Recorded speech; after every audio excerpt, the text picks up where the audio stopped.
Hello, everyone. Hello. Let me just ping the Discord that we are live.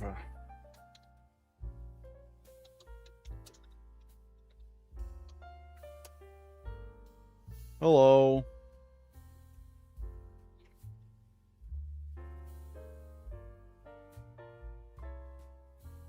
How are we doing today? Hello. Hello, Mainline Productions. Man, you scared me when you said, ah. Good, I hope I scare you. Ooh. I'm gonna scare you again. Ooh.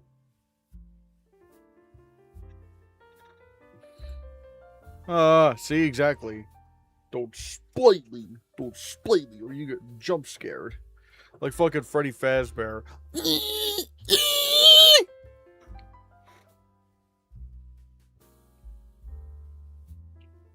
How many Best Picture winners have you seen? I've seen 63. You'll actually see here in a bit, actually. Ugh. Man. So yeah, we're gonna be talking about like not only just like general Oscar stuff, and what we think could be happening, but also, I'm gonna talk to you guys about a little thing that I've been doing. I've been trying to watch more movies, and one of them is I'm gonna try to watch all the Best Picture nominees because I've won it. No, well, winners. Nominees definitely one day, but that's going to be a thing where right now I'm going to try to watch all the Best Picture winners first. But yeah, finally watching The Odyssey tomorrow on IMAX 70mm. Ooh.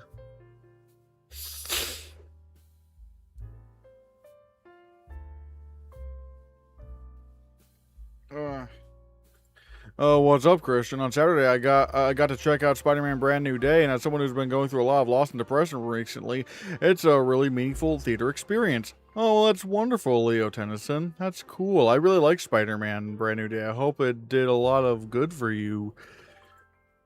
I need to go count and see how many I've seen. You could probably start listing them on Letterboxd, probably, and kind of rank them that way. But yeah. I've seen 45. What? How many have I seen?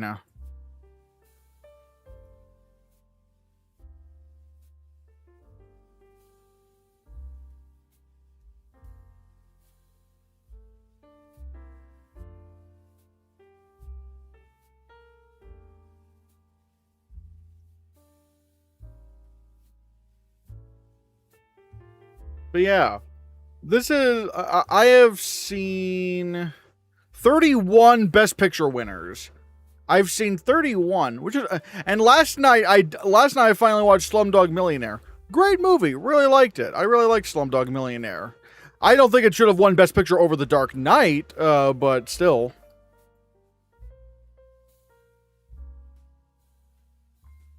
Oh, not IMAX 70mm, just regular 70mm. Oh. Yeah, there are currently 98 Best Picture winners. I think I'm going to save that video for when it's, maybe I could save that video for, I guess I could do it next year, like this upcoming Oscar season, so that when I actually do, because the next year, I want to, because for the 100th, because before, I think it'd be really cool if before the 100th Academy Awards, I watched all, 600 plus Best Picture nominees and ranked them. Ugh. Seeing the nominees would be I don't know how many times the length of than watching every Best Picture winner. Yeah, no, exactly. Honora at the bottom. Look, I'm not even just saying this to be a meme. Honora is the worst Best Picture winner I've ever seen in my life. Honestly, this decade, the 2020s, it's been really rough for Best Picture winners. Because literally the top, or the bottom four, the bottom four worst winners that I've seen were 2020s films. This is probably the worst decade ever for Best Picture winners, that I've seen at least.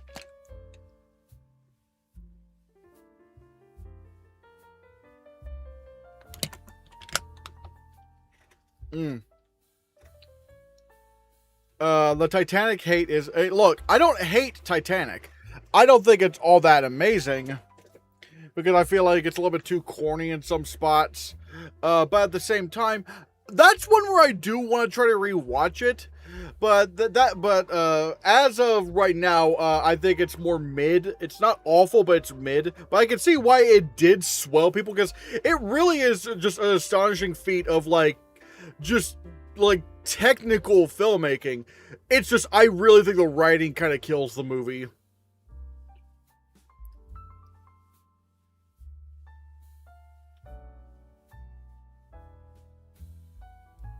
I agree that Rocky is overrated, good, but not all-time stuff. I'm going to be real. I think Creed was better. By a significant margin, Creed was better. Oh, wait. My goals. I need to update my goals because they're not accurate.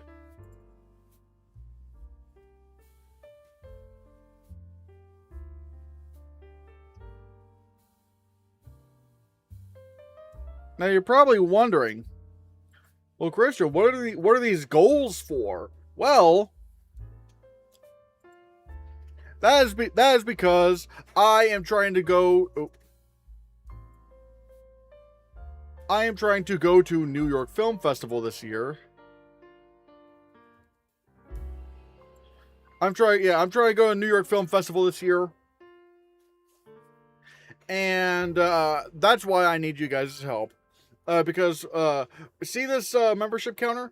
We're trying to get to around 1,150 members, which would probably cover the amount of members I need to go see to go to the New York Film Festival. Now, that's not the only way you could support the channel. There is also super chats, gifting memberships.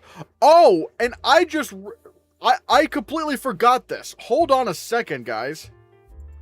Because there's some really good news that I want to show you guys. All right?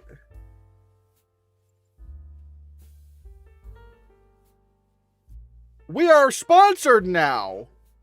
We have a sponsorship. That's right.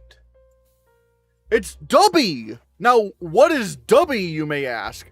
Well, it's sort of like a energy drink powder kind of mix. You scoop a little bit of powder and you put in some water, and boom, you have a little boost of energy. Well, if you go in the description below and use code Hannahcast, you get 10% off your order.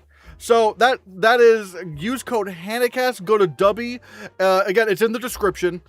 I think the promo code should be already in there, but if it's not, like I said, it's use code Hannahcast for 10% off your order, because I get a little bit of a cut of that. So please go to Dubby and consider buy some little powders and stuff, get some little energy drinks, or even a little cup, who knows.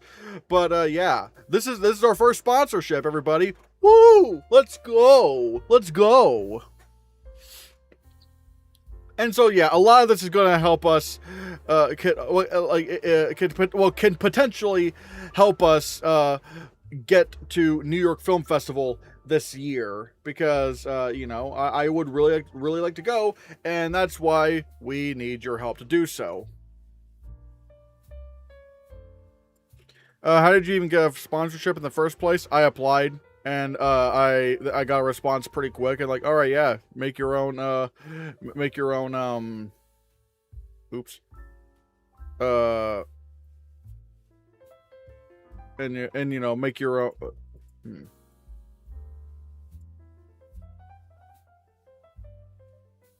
Ah, no, hold on.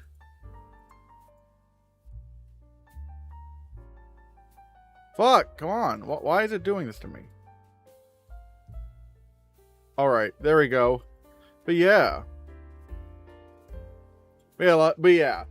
like I said, right before we continue, like I said, there's plenty of ways to support the channel.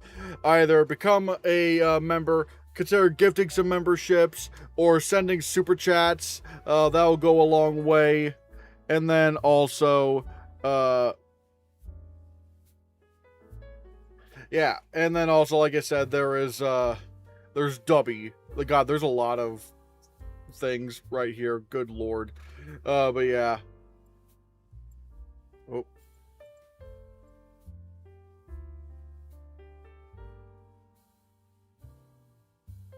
But yeah.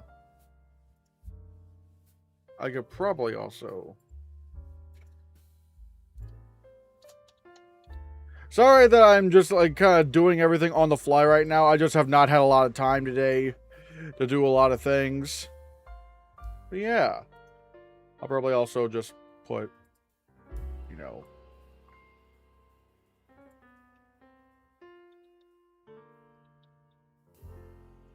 Yeah. I'll put the little W right there. Ooh, yeah, that's perfect. All right. So yeah, like I said, Honora is for me the worst Best Picture winner, and then shockingly enough, for me the best Picture winner that I've seen is Chicago. It is actually Chicago. I really, really love Chicago. At the very first Academy Awards, there were actually two Best Picture categories. Outstanding Production, which went to The Wings, and Most Unique and Artistic Picture, which went to Sunrise from the Nosferatu director. Ooh, that's interesting. Ah, man, I need to...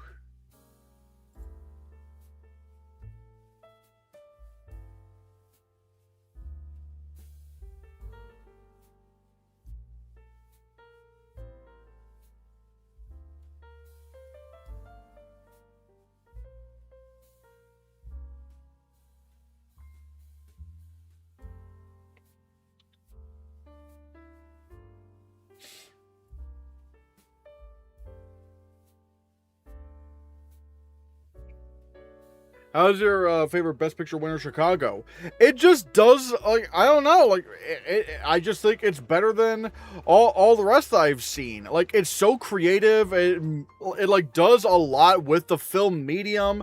The soundtrack is an absolute banger. I just really love Chicago. And I think Chicago might be in my top 20 favorite movies, so, yeah.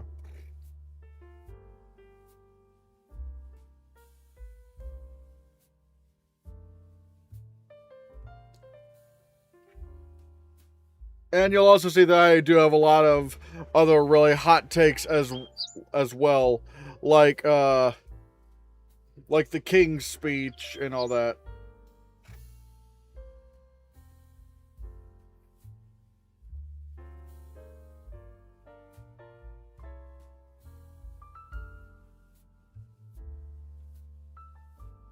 But yeah, if the Odyssey wins next year, where would it place for you on this list? Probably number 2. Because I do think it's better than Oppenheimer. I don't know if it's as good as Chicago, but again, Chicago is like a top 20 film of all time for me. So, like, I really, really love Chicago. It's weird that an epic of the scale of Wings could win Best Picture without directing or cinematography nominations. Maybe this adheres to the theory that the director's branch hate blockbusters.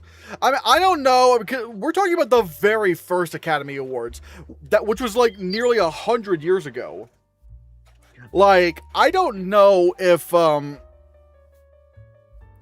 like we don't really know what they were like back then, because again, it's nearly 100 years ago. So. Ugh. Chicago is fantastic. It's my number 4 of the 2002 nominees, but that year is fantastic all around. Yeah, Chicago has gotten like a really has gotten into like a really interesting thing, because it won Best Picture, but then later on it was called like one of the worst Best Picture winners ever. But and that was like around like the late 2000s and early 2010s. But now people seem to love Chicago again. It's weird how everything kind of just, you know, goes that way. But yeah, people do love Chicago again, which is great, because I absolutely love Chicago.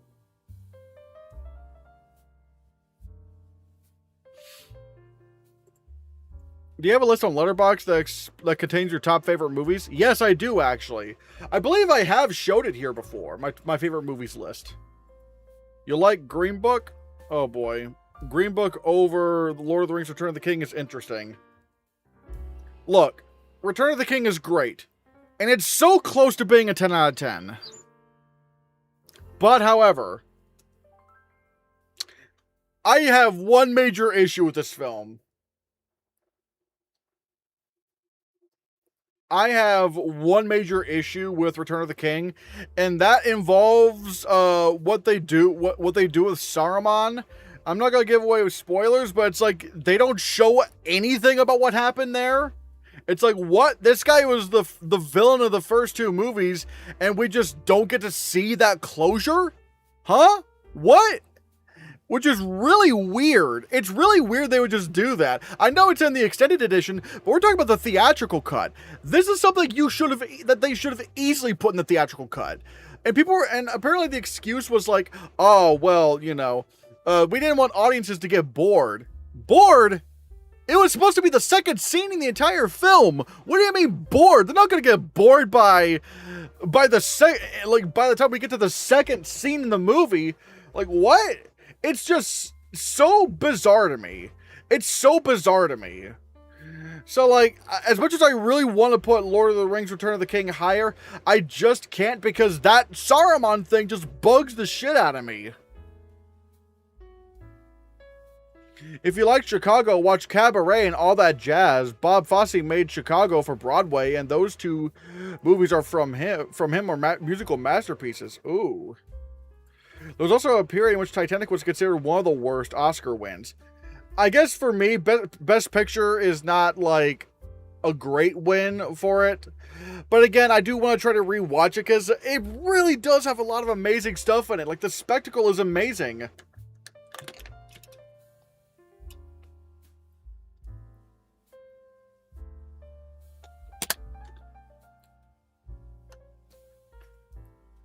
Titanic didn't win a single BAFTA. Really? Not even visual effects? Like, that's ridiculous. Look, I don't really care for Titanic all that much. Not winning visual effects is a crime. Because, like, nothing was operating on the level of Titanic at that time. Absolutely nothing. That's an awful snub. Like, what were they thinking? That year was insane. My ranking of the 2002 nominees: The Hours, The Pianist, Lord of the Rings, The Two Towers, Chicago, and Gangs of New York. 4 masterpieces and a meh film. Yeah, although I remember there was this one tweet. There was this one tweet where there was like talking about the worst Oscar wins ever, and one of them was Chicago winning Best Picture, and yet not, Roman Polanski winning Best Director. In the same year, they thought Chicago winning Best Picture was worse than a convicted, a convicted pedophile winning Best Director. Like, that's insane to me. That's ridiculous. It lost to The Fifth Element for visual effects at BAFTA. Yeah, no, that's ridiculous. Like, Titanic should have won. Titanic was absolutely deserving. Titanic sweeping the Oscars while it didn't win BAFTA, PGA, or Critics' Choice. That's really insane. Like, so that must mean like the sweep was just considered just completely unexpected. That's crazy that it didn't even win PGA.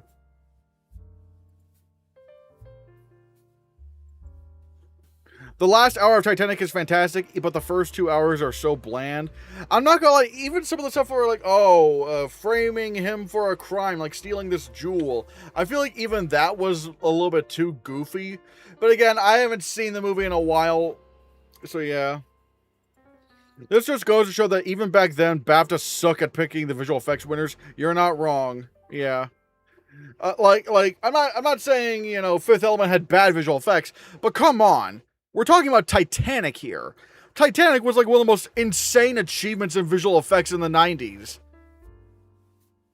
Oh, Titanic did win PGA? Okay. I was about to say, that does not sound right to me. Like, not winning, that would mean that because if it didn't win PGA, that would mean that the only precursor it didn't win, that it did win, was the Globe. But wait, what won a Critics' Choice that year? Let me look that up.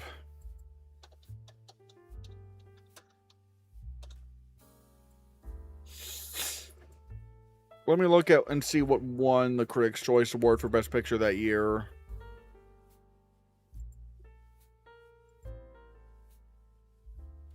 Wait, they didn't have any winners. Wait.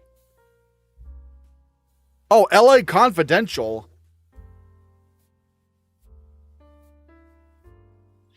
I didn't like The Shape of Water or Green Book as Best Picture winners. Black Klansman and Lady Bird or Get Out deserved it more. I mean, like, let's see. During the Green Book year, my pick would have been Black Klansman. Yeah.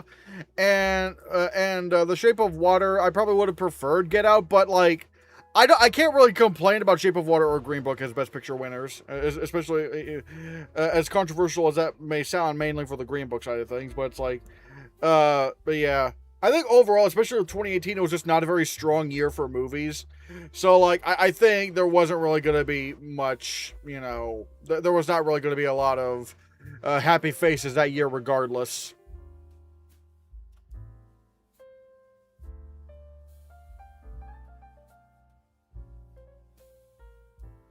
Titanic should have been an ensemble-style film focusing on the rich and poor passengers instead of focusing on two people and their lame love story.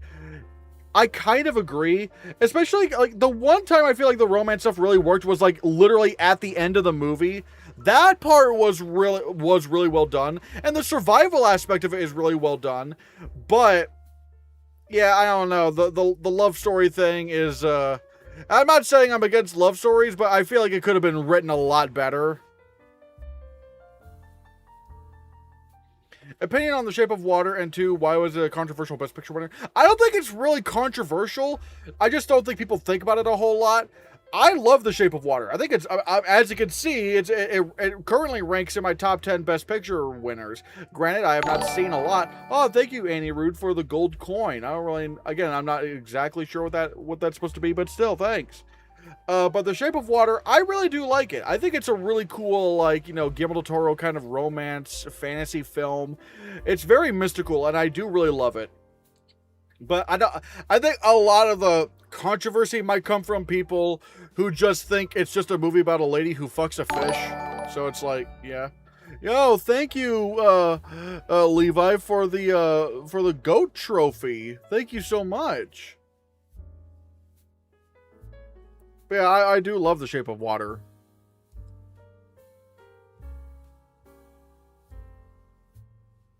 Oh, there's Matthew Anderson. I'm shocked Chicago is your number one.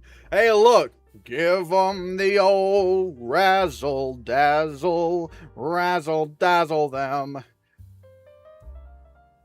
I'm trying to think of like the one lyric there. I can't think of the lyric, but yeah. But yeah, I love Chicago. It does everything. It does everything. I love that. Like the fact that, and also you gotta keep in mind, it was groundbreaking for like movie musicals back then, because like a lot of them were kind of more straightforward. This was one where it actually used the film medium to its advantage, like kind of bouncing back and forth between the real world and the musical world through editing and all the, like, where like the real world kind of looks a little bit bland, but like the musical world is really crazy and outlandish and almost like a Terry Gilliam film. Like, it's really cool. I love that shit. I love Chicago. My number one is The Artist. I've said it. Hey, look! The Artist is awesome. I don't care what anyone says. Like, is it necessarily culturally relevant? Not really. But that's not really the be-all or end-all when it comes to, you know, a movie winning Best Picture for me. I feel like it should just be the best movie of the year. And I thought The Artist was, like, definitely one of the best films of 2011. I absolutely fuck with The Artist. I love that. The Artist has a nice score. Oh yeah.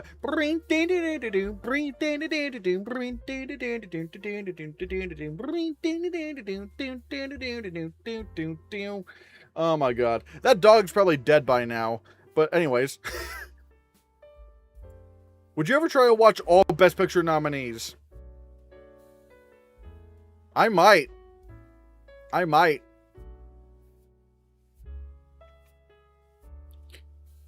The Artist is great. Jean Dujardin ate that roll up. Definitely. Oh god, and the editing. I don't want to say, But all I will say is the edit in that movie where it goes bang. Oh my god, that is so brilliant. Again, I'm not going to give away any spoilers, but the bang edit, that like floored me. I was like, I wanted to like stand up and cheer when I saw that. I was like, my god. And people call this one of the worst Best Picture winners of the 2010s. All right, like no, absolutely. That movie's fantastic.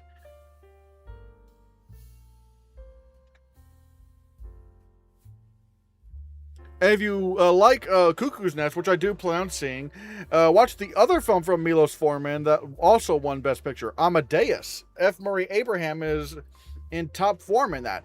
Oh, I really can't. I do want to see Amadeus. That one looks really cool.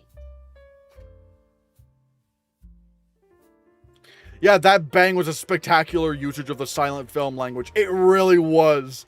Like, I was just, like, my jaw was on the floor when that happened. I was like, God damn, that is cool. That is so awesome.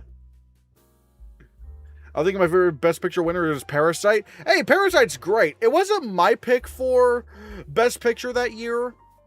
But I'm not gonna complain. It's still a 10 out of 10 for me. So, like, I can't really complain.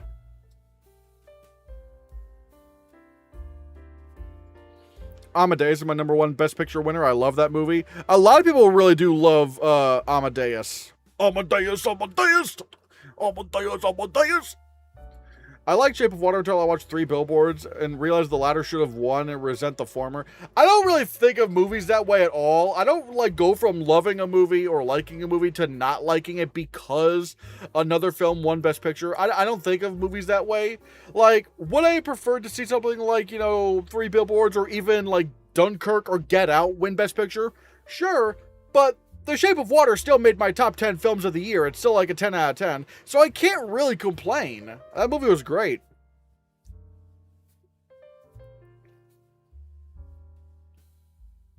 You have to watch The Departed as well. The funny thing is, I did try watching The Departed a few years ago.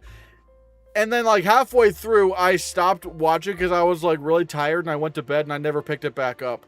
So I do need to try to do that.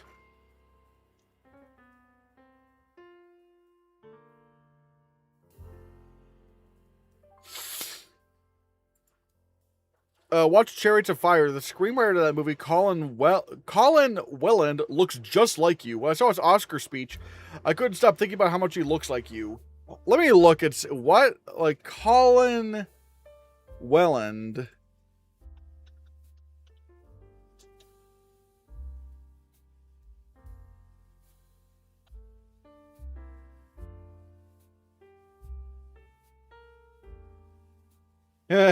Okay, I could sort of see a little bit of it.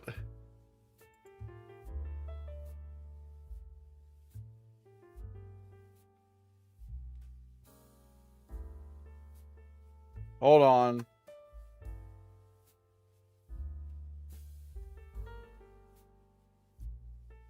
Let me,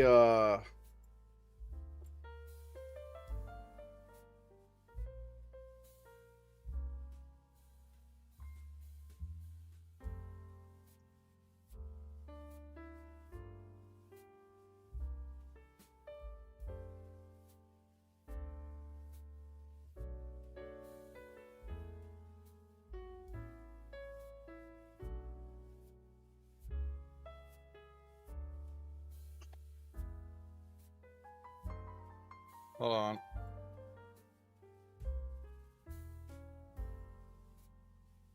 Yeah, I can sort of see it. The hair and the mustache. Yeah, I can. I can sort of see that.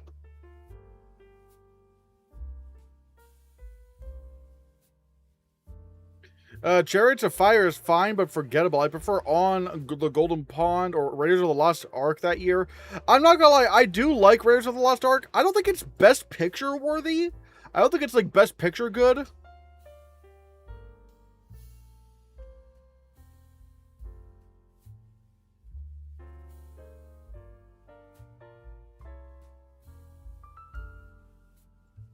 What about Reds from Warren Beatty. That was an unexpected winner that year, and Beatty won Best Director. I have not seen that. Watch The Second Godfather. It's a masterpiece. Well, I mean, I think if you look at my list, you'll see that I do, in fact, very much like The Godfather Part 2. It's like Christian if he was a little bit more older. Yeah, I could see a world where I end up looking like him, even though I think I have a little bit of a rounder face. Like, his face is just ever so slightly more narrow.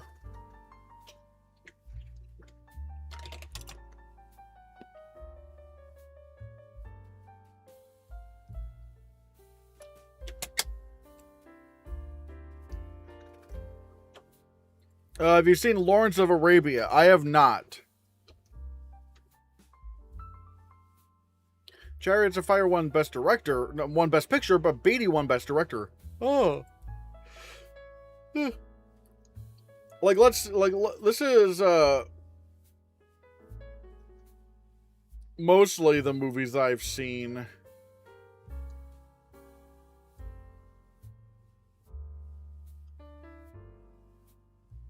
Yeah, I guess this is the best way to say it. Yeah, these are the Best Picture winners that I have seen. Have you seen the 60s West Side Story? I do, and I really like it. I really do. The new one is better, but like the original still has a lot of that charm to it.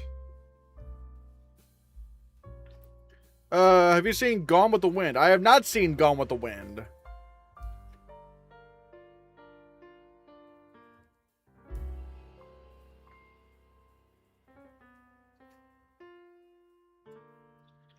Honestly, you could start your Best Picture marathon with Gone with the Wind and work your way down. What I've kind of been doing is like going from and like working my way up. Like last night I watched, I watched Slumdog Millionaire, but maybe tonight I could either like fully watch The Departed for the first time or rewatch No Country for Old Men, because that's a film I've not seen in a hot minute.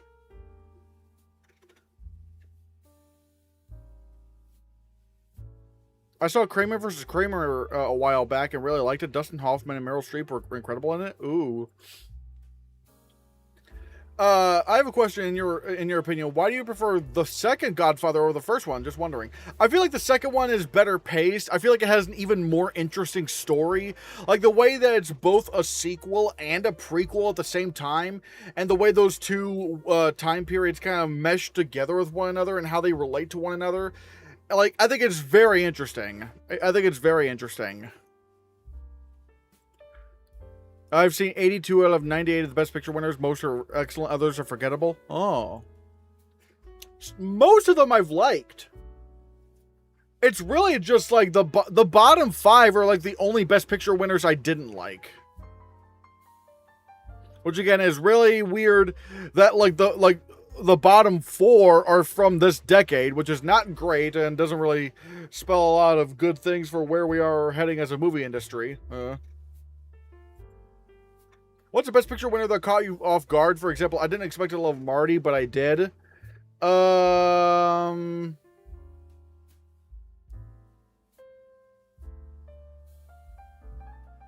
me think. Honestly, I didn't really know what to expect out of, like, for example, Million Dollar Baby is one I was not really expecting to like as much as I did. I mean, I thought it would be good, but I was thinking, all right, it's probably just gonna be, not a great movie. But then, hey, no, it actually is pretty great. I feel like a Best Picture winner you would like is The Sound of Music. I'm pretty sure I would. Like, I love musicals, and also I hate Nazis. It sounds like a match made in heaven. My least favorite Best Picture winner is An American in Paris. Oh. Chariots of Fire also won Adapted Screenplay. In a film called On the Golden Pond won Original Screenplay in both of the lead acting categories. The latter film also won Motion Picture at the Golden Globes. Ooh. Argo seems such like a random Best Picture winner. It just came up to me as like a popular blockbuster. I like that it won. Like, I don't know. I like Argo. I wouldn't say that I love it. I feel like there were some significantly better options that year, even from films that were not nominated for Best Picture. Like, I'm sorry, but I would still very much nominate The Dark Knight Rises for Best Picture. And of the films that were nominated, I mean, I could think of a number of films I would have given Best Picture to over Argo, whether it's, you know, Les Miserables, or Lincoln, or Life of Pi. It's like, there were a number of films I would have rather see win Best Picture over Argo.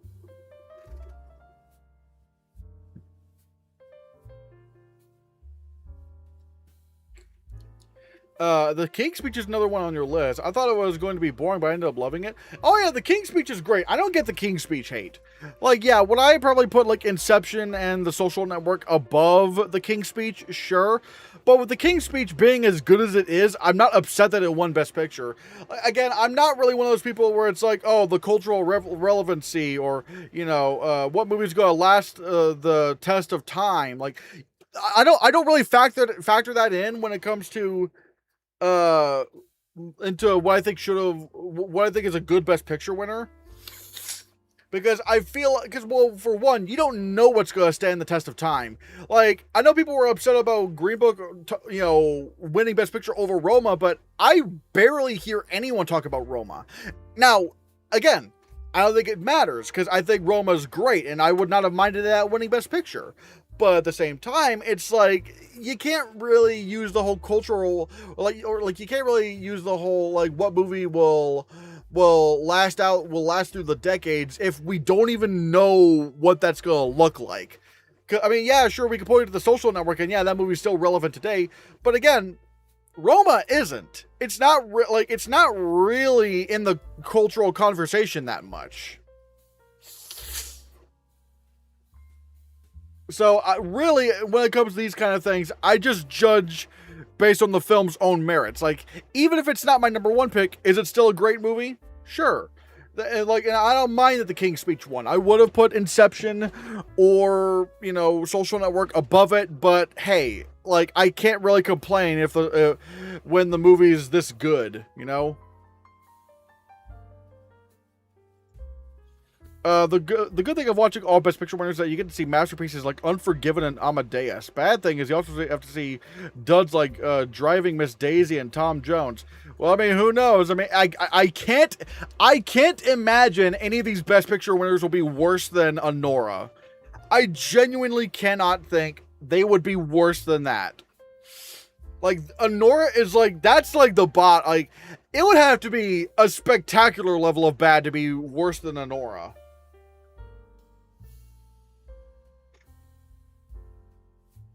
If people want to use the stand test of time argument, then I think that Into the Spider-Verse should have won Best Picture in 2019. Yeah, or, you know, like, or Black Panther. I'm not saying I would have voted Black Panther for Best Picture, not the win at least. But, like, you know, those movies are still more in the pop cultural zeitgeist, way more than, like, Roma or Green Book. And then what about the movies that didn't get nominated? Like, you know, I mean, you know, like, I don't know, Infinity War. I know people are going to be like, Marvel. But also there's like Hereditary or all that stuff. It's like no one, I mean, it's just, you know, I feel like the movie's own merits should be what matters.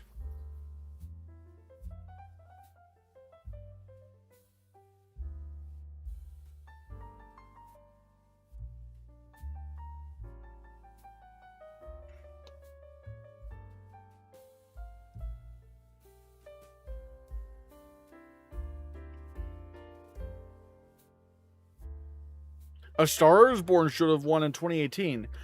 I don't agree, but again, that's a great movie. I would not have been upset if that won Best Picture. So, I mean, hey, I can't really complain. 2017 really had a really had a really great year, like Shape of Water, Lady Bird, Get Out, Call Me by Your Name, Phantom Thread, Three Billboards, and The Post is crazy. I mean, yeah, those were all like, yeah, those were all very good movies. Hey.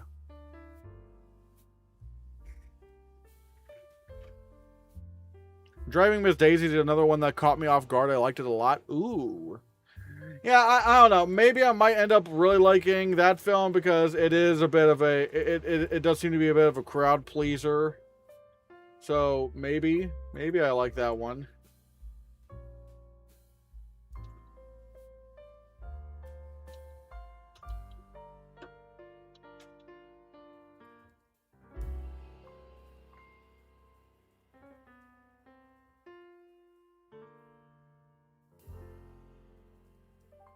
The 1956 Best Picture winner Around the World in 80 Days might just be the most boring to me. Oh. Little Miss Sunshine should have won Best Picture in 2007. Oh, yeah, I do want to try to see that one. Although I'm not gonna lie, like for me, my favorite film of 2006 was Pan's Labyrinth. I don't know. I don't think any film in 2006 is gonna beat Pan's Labyrinth for me.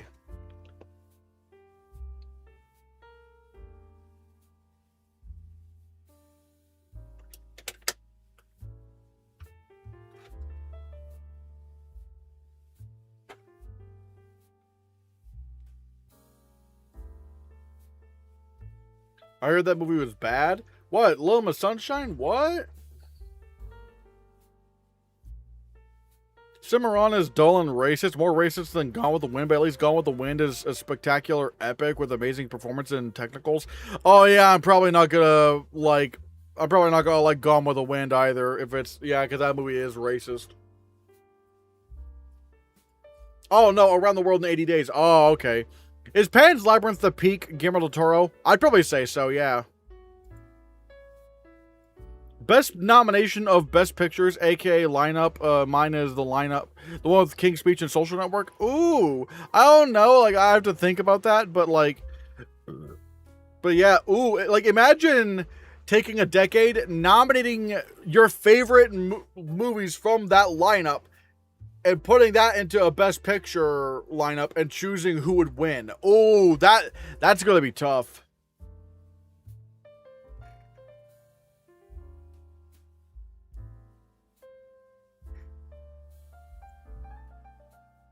Gone with the Wind did have a historic win with Hattie McDaniel and supporting actress. Yeah, even though sadly it was it was her playing like the mammy stereotype type of like black woman, which I mean, it's great that she won the Oscar. It's just unfortunately it could have been for like a better role. Hot take, maybe The Invite should win Best Picture this year. I have not seen The Invite yet. I might try to see it tonight, but I have not. I have not seen it yet. But we'll see. Little Miss Sunshine is a really cute movie. However, I feel if it won, it would have received the same hate as Coda has for winning over a Scorsese film. Yeah, it probably would have received a lot of that backlash.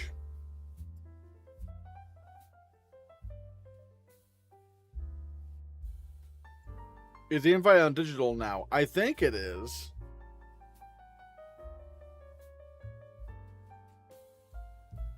And let's see. Will you do a Hannahcast Awards this year?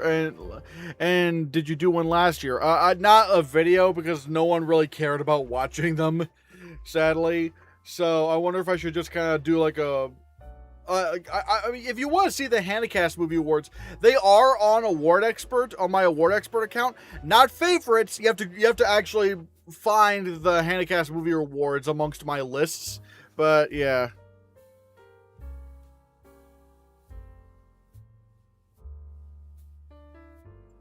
The second Best Picture winner, The Broadway Melody, might be the most forgettable one. I remember I kind of like it, or maybe thought it was mid, but I can't remember one story beat of it. Ooh.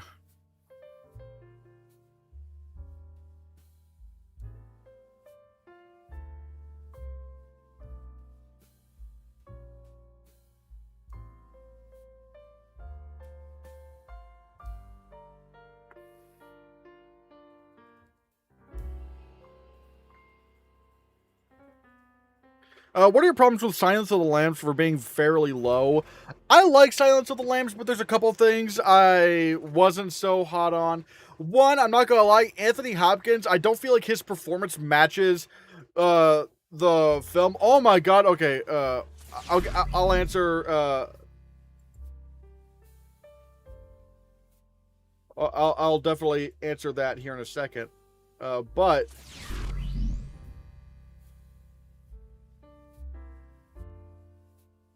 holy crap. Okay. Well, okay. I'll get back to your question here in a second. But thank you very much to Levi for the 5 gifted Hannahcast memberships. To MTV Europe Deepfakes, Kevin Lang, Cameron Winter, Odio Milho, and the Loge. Thanks, Levi. Thanks, Levi. Everyone, send some blue Hannahcast heart emojis to Levi. But let's see. But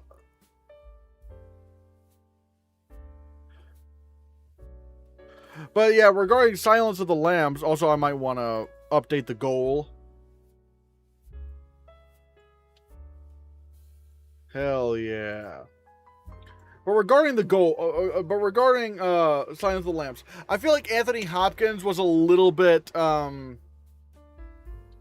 feel like Anthony Hopkins, his performance doesn't really match the tone of the film, because the rest of the movie kind of has this more kind of realistic feel to it, but he feels very theatrical and over the top, and I don't know if it quite matches that. And also, I'm not gonna lie, the Buffalo Bill thing, that doesn't really hold up today. It kind of has like negative implications for trans people. So, ugh.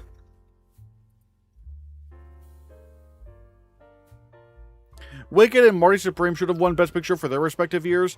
For me, Dune Part 2 should have won in 2024, and Sinners should have won in 2025.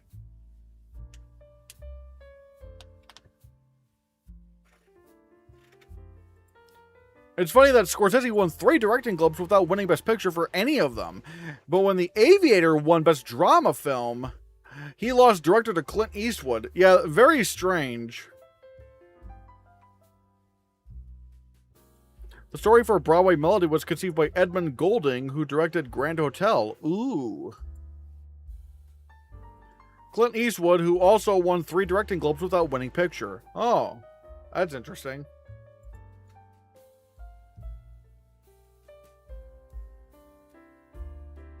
What Buffalo Bill thing? Also, what do you think of Jodie Foster's performance in Silence of the Lambs? Jodie Foster was really good.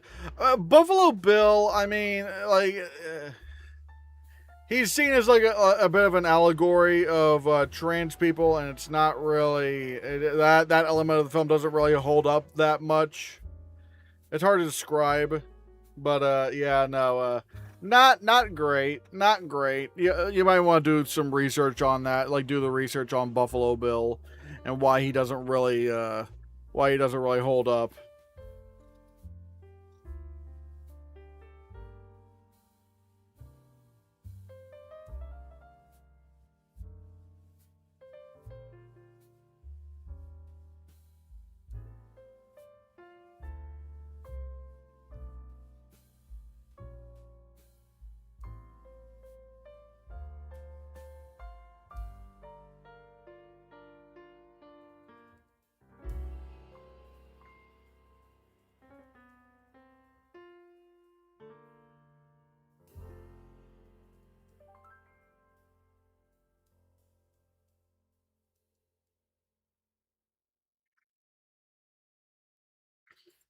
The Godfather Part 1 was in a race with a movie called Cabaret in 1973. Ooh, that's cool.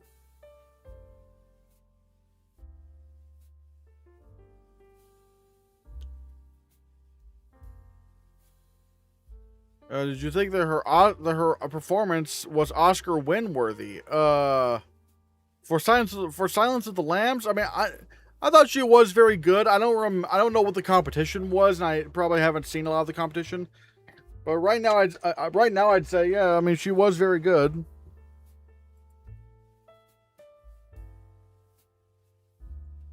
Frank Borzage, George Stevens, Ang Lee, and Alfonso Cuarón have all won 2 directing Oscars without winning picture. Oh. Ang Lee could have won 3 if it wasn't for, you know, him losing Best Director to like Steven Soderbergh for Traffic, which that's bizarre. Like, what? Like, he won. Didn't he win the BAFTA and the DGA award for Crouching Tiger, Hidden Dragon, and maybe the Golden Globe? I know Steven Soderbergh won Critics' Choice. I think he won Critics' Choice. But like, he won DGA and didn't win the Oscar. Very bizarre to me. Have you watched the sequel of Silence of the Lambs? I don't think so.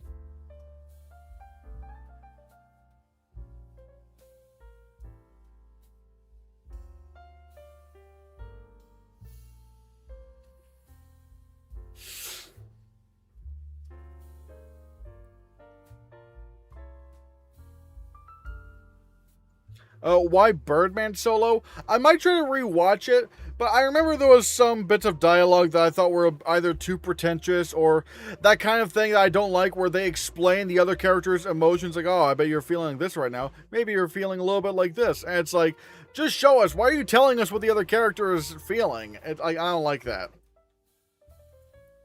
Over Foster, I would have awarded either Angelica Houston for Addams Family. I don't think she was nominated for the Oscar, though, right? Or Susan Sarandon and Gina Davis in a tie for Thelma and Louise. Oh.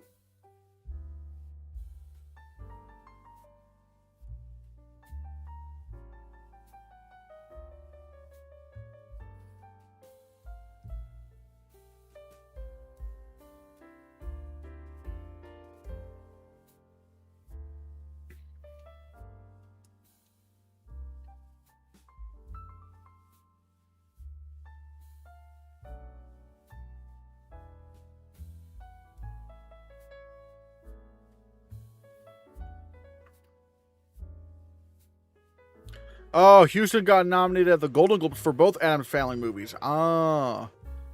If Sinners won, where would it be placed? Probably number 2. Probably number 2. Probably the closest to number 1 out of all of them, but like, but Chicago would still be number 1. Spielberg has the record for the most DGA wins: Color Purple, Schindler's List, and Saving Private Ryan. Oh.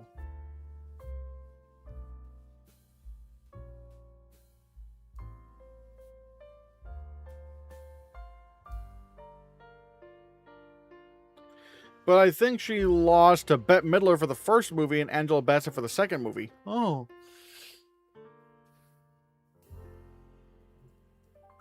I know Lee won Globe and DGA. Not sure about BAFTA. Let me look.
Trying to find it. I'm trying to find where it is. Like, oh my god. Oh my god. Okay. See also, who won the BAFTA? Who won the BAFTA? Yep, Ang Lee for Crouching Tiger, Hidden Dragon. Let me just make sure the Golden Globes, what the Globes did. Okay, yeah, so everyone did Ang Lee for Crouching Tiger, Hidden Dragon except for the Critics' Choice Awards. Like, Globes did the Globes did Ang Lee, the BAFTAs did Ang Lee, and the Directors Guild Awards did Ang Lee, but the Oscars went for the Critics' Choice winner, Steven Soderbergh, for Traffic, which is insane. Like, wow.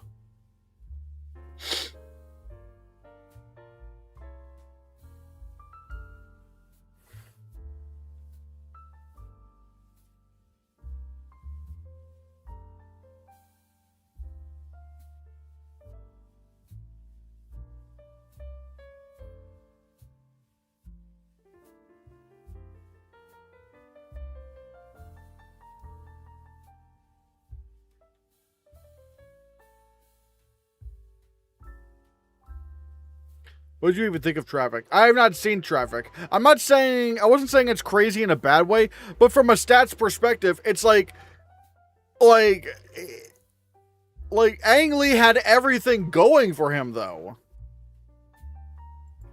Your favorite one in Chicago? The Best Picture winners? Yeah, so far that I've seen.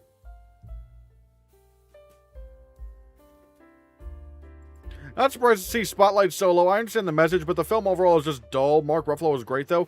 It is a good movie. I'm not saying it's a bad movie. It is good, but like, it's not all that truly remarkable.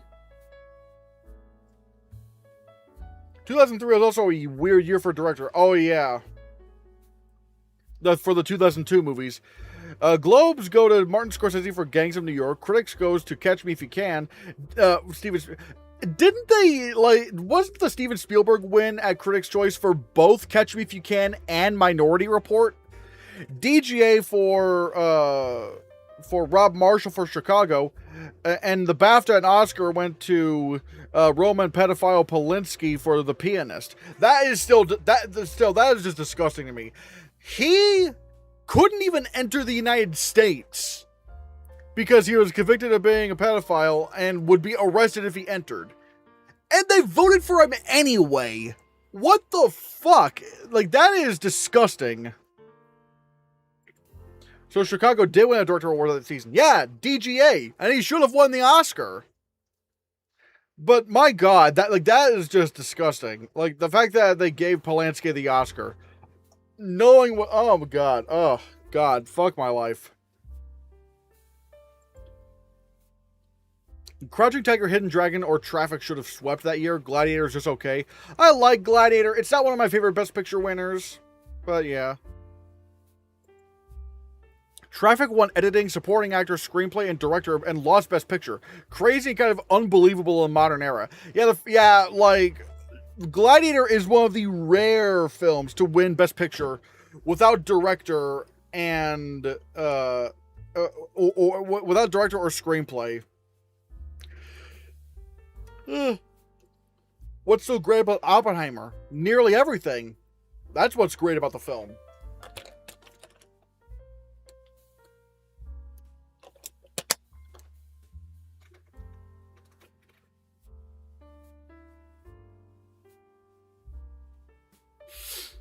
By the way, guys, if you wanna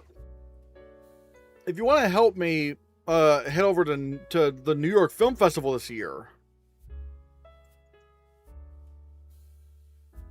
Shit. Oh my God.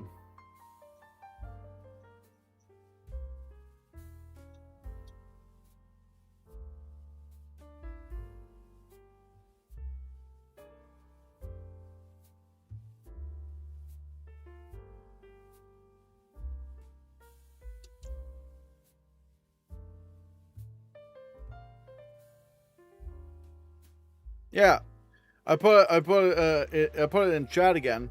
But if you guys really want to help me, head to go to the New York Film Festival this year, then there's a few ways you could support me. One, we have a super chat goal and a membership goal, and if you don't know what memberships are, for $2 a month, you can get stuff for $2 a month you can get loyalty badges, emojis, members only videos, members only live chats, which we're going to do a members only stream after this one. We're going to do a members only stream. It might be like about like an hour. Maybe I'll do like an hour wait between the two. I'm not sure. Or maybe we'll just jump right into it. Not sure. But still, yeah. You also get like early access to select new videos, members only Discord access. So you get a lot of fun perks if you become a member. And this is about the membership goal that we have to hopefully get to New York Film Festival. Also, but if you want something a little bit more physical, then we have our first sponsorship. It's Dubby. If you go to the description below, you can get some nice little energy drink powders. Like there's some flavors like the blue raspberry one. I'm actually gonna try the blue raspberry. I actually did order some not that long ago, but it's gonna be coming in the mail today, I think. But like, you know, the blue raspberry one, I can't wait to try that. And you just use code Hannahcast for 10% off your order. Not even like a first. I don't think it's a first time order thing. I think it's just like 10% off your order. I hope I'm not wrong about that, but I think I am correct. I think I'm correct. But yeah, like I said, it's Dubby. Use code Hannahcast for 10% off your order. And yeah, it's all in the link in the description below. So consider supporting me. And again, this is my first sponsorship. So it would really mean a lot if you got some neat little Dubby drinks. But yeah.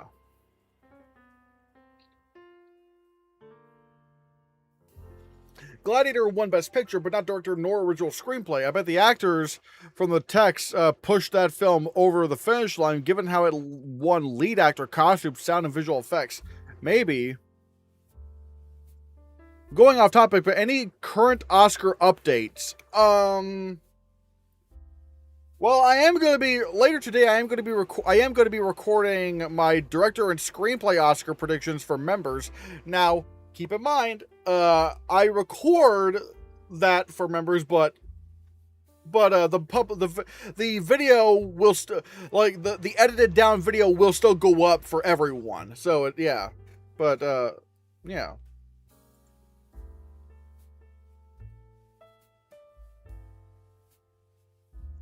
Moth in the Sky. I watched The Midnight Cowboy for the first time and really loved it. Have not seen that yet, or really heard of it. How much money you have to go to the New York Film Festival? I think right now the goal is like $1,500, like $1,500 or $1,600, because there's a lot of things you have to count. You have to account for the the transportation, the food, the express pass, and which would allow for tickets to be at a cheaper price, and also the what is it? The time off, the time off work that I could try to recoup. So it's a bit of a pricey thing, which is why we have a lot of like big goals. We have the membership goal, we have the super chats, and also the Dubby sponsorship. There's a lot of ways you can give. So yeah.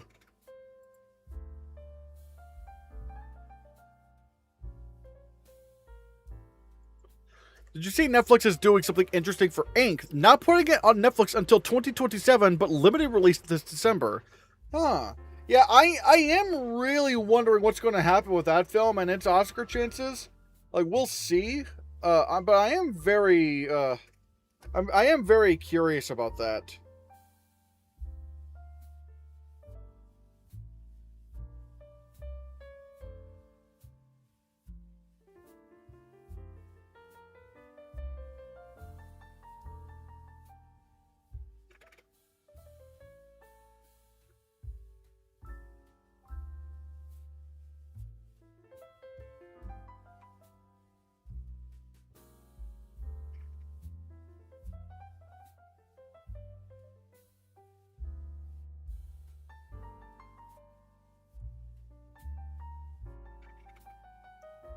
Is Cliff Booth in trouble?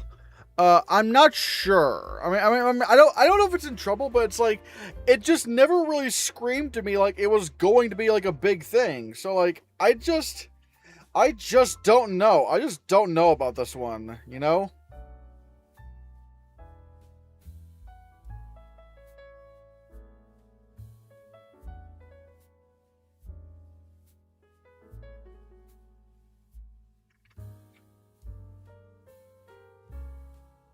We haven't gotten a single thing for Cliff Booth. We had like a teaser, but we don't even have a poster for this movie.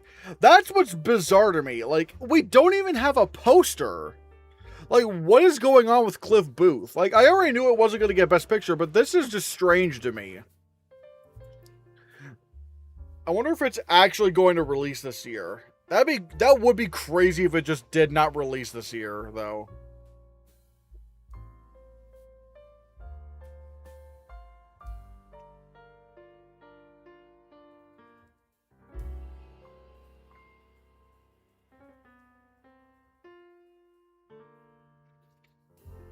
I have an itching feeling that it gets delayed. Yeah, I'm not like, you're on the same boat as me. Like, I'm wondering if this thing actually does get delayed. Cause like, not even a poster? What is happening with this movie? What is happening there?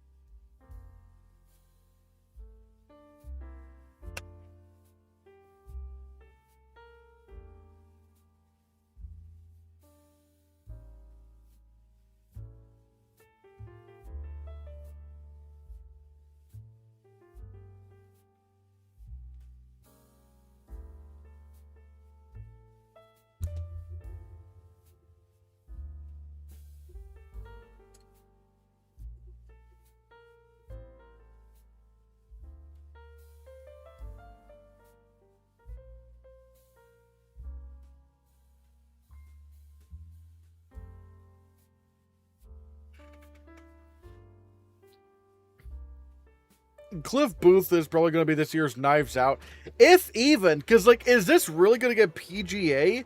Is it really going to get a screenplay nomination? Like, I just don't know. If it does get delayed, that it's IMAX screens free up, which could change Disney or Warner Brothers' Best Picture bro strategy around Dune 3 Doomsday. I don't think so. I don't think they're going to move those films up.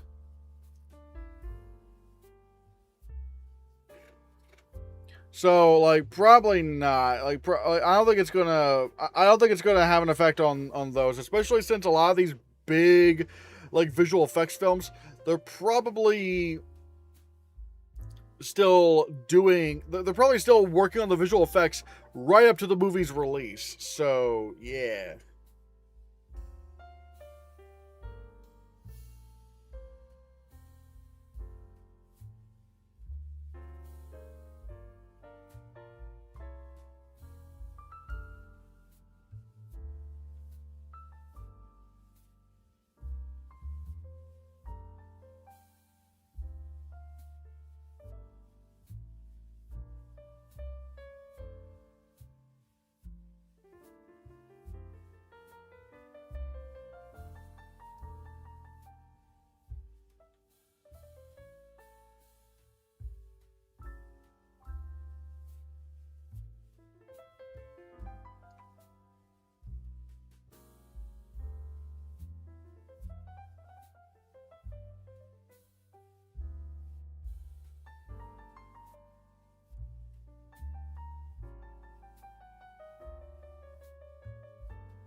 I think Netflix is contractually obligated to release Cliff Booth and IMAX this year, so they might be rushing.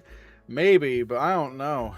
Have you seen the Avatar Aang movie yet? No, and I don't know if I really should, because I have not. I actually never watched Avatar: The Last Airbender, like the animated series. I never watched that, so I don't know if it'd be good to just jump into that film.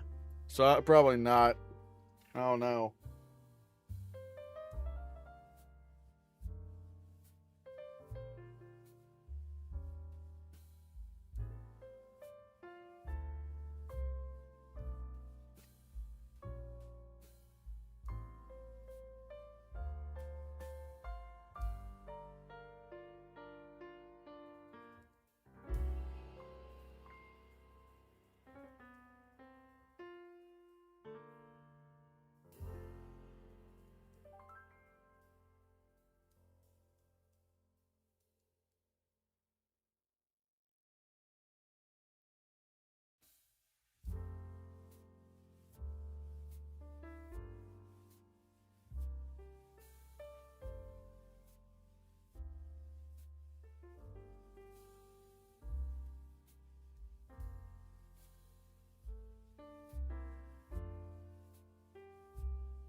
I still think Sing Sing would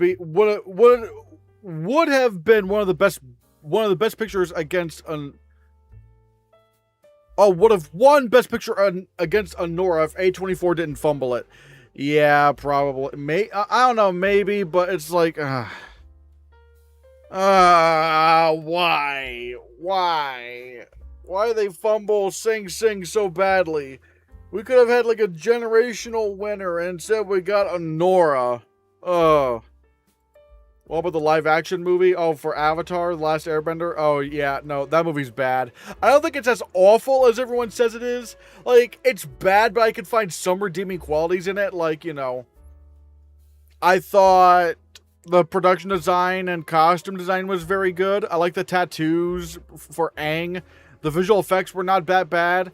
And also, I'm not gonna lie, I really do think Dev Patel was a very good Zuko. So, yeah, I did really like him in the movie. I don't know why he got a Razzie nomination for Worst Supporting Actor. Like, he was like one of the best parts of the movie. Like, what? You should try another Caillou stream to get money for the New York Film Festival. Well, when I do the birthday stream here in a bit, because that stream's going to be on the 23rd, which is a little less than 2 weeks from now. So maybe Caillou appearing there might be part of one of the stretch goals. Would you nominate some of the text of the Avatar movie? Probably not. It's probably not nomination worthy for the Oscars. It's probably not Oscar nomination worthy, but they're not bad. They're good,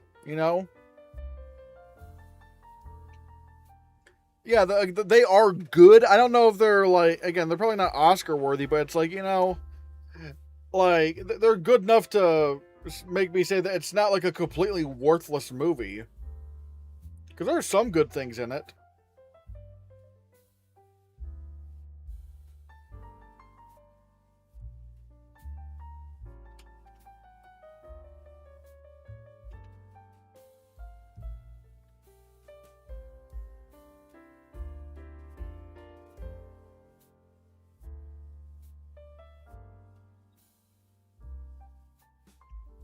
At the Q&A, the director and writer revealed, I'm assuming you mean Sing Sing, revealed it was supposed to go wide in 2,000 plus theaters. Yeah, that was stupid. Like the fact that A24 just did not have any faith in it. Oh my God. Like, they didn't even put it wide, which is ridiculous. They had no faith. They could have got, like, the Sing Sing was like number 11 or something for Best Picture. They could have gotten that in. They could have very much gotten that in if they actually fucking campaigned the film right. And hell, it probably would have been closer to winning Best Picture if it, like, over The Brutalist, because like it's like Sing Sing's a movie that makes you cry. It's a movie that makes you cry, and it probably would have been nominated for some SAG awards. But I should have figured that once they bought once they bought The Brutalist, it was kind of over for Sing Sing, because they just gave up. They just gave up on Sing Sing.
Let's see.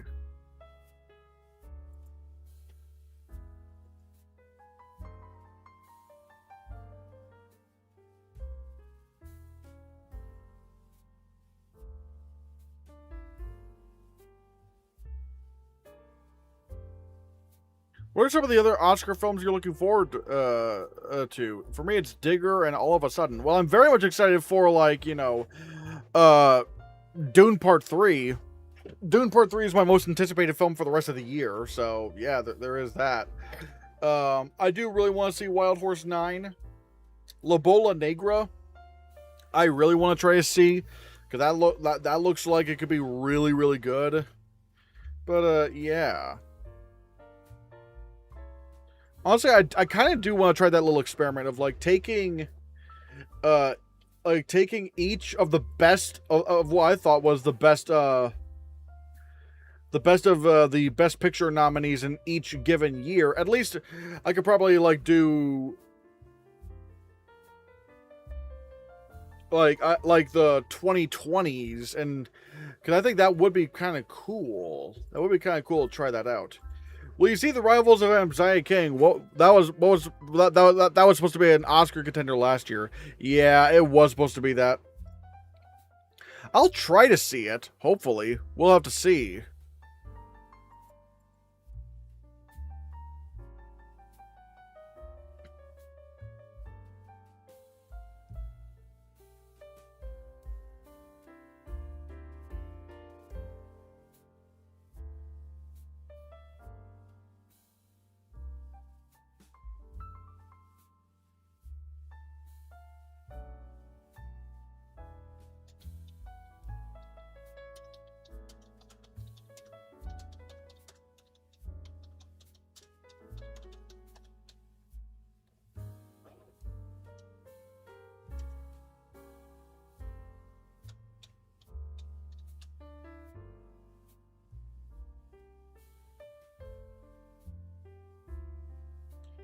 The biggest plot twist would be if that somehow gets in the conversation again. Honestly, yeah, like that would be crazy. I think a lot of audiences are going to love Digger despite the divisive test screening reports. I don't know. I could easily see Digger becoming divisive for audiences. Like, maybe I could see a world where audiences just aren't really feeling this movie. And ultimately, maybe that affects its Oscar chances. Maybe, like, I think it, like, how do I describe it? I think it'll probably still get the nominations it's supposed to get, but in terms of wins, I don't know. I could definitely see a world where, like, where Tom Cruise loses the Oscar. Like, I'm just getting bad vibes. Let's see. Yeah, so the best Best Picture winner of 2020, I think, was The Trial of Chicago 7. West Side Story 2021. The Fabelmans 2022. Oppenheimer. Dune. Ah, man.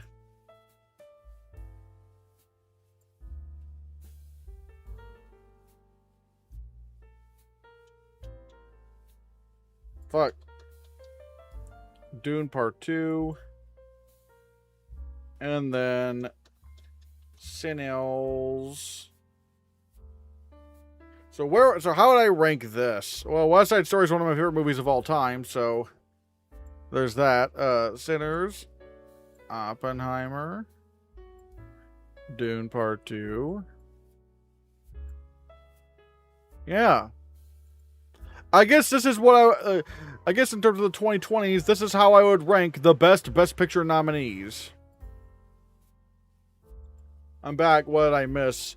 Oh, we're just kind of talking about, like, Oscars and stuff. Oh wow. Oh, I might need to use the bathroom. Oh, okay. Yeah, I'm going to try to use the bathroom. I'll be right back, everybody. I'll probably hop into the YouTube chat, but, like, oh yeah, we'll be right back. Yeah, we're gonna be back.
Ah! Jump scared you. Boo! What average rating do you need to put Wild Horse 9 back into winning picture? At that point, I would really have to see what the box office and the audience scores are like. Because it's like, really, it's like, The Odyssey kind of has a lot going for it. Like, or at the very least, it would have to be, like, acclaimed as, like, you know... It would probably have to be considered Martin McDonagh's best film yet. 67 hours later. 6-7.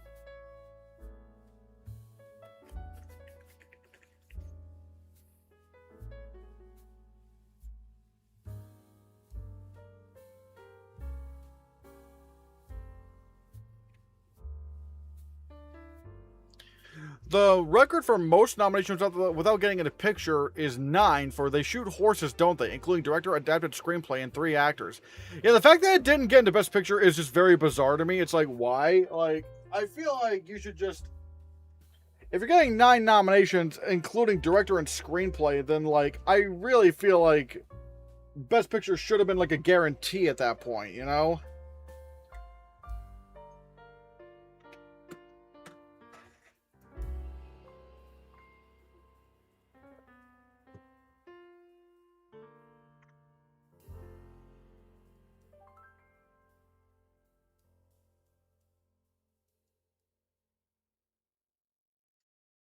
Even with the Palm win, do you think Fjord is in trouble?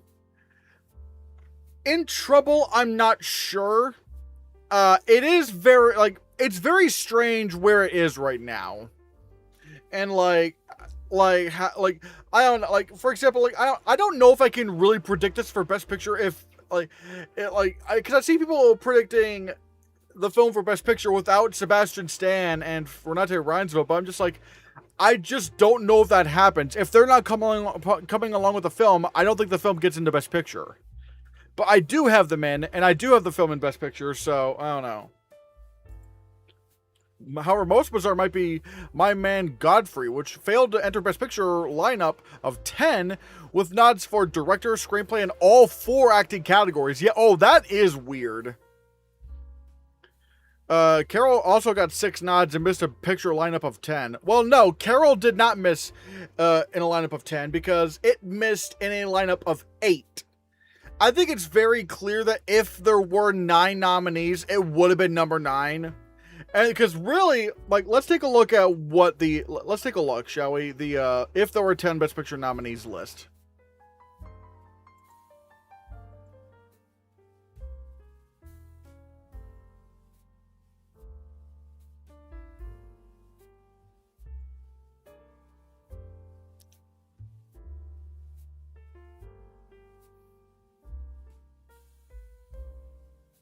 Let me just show you guys something.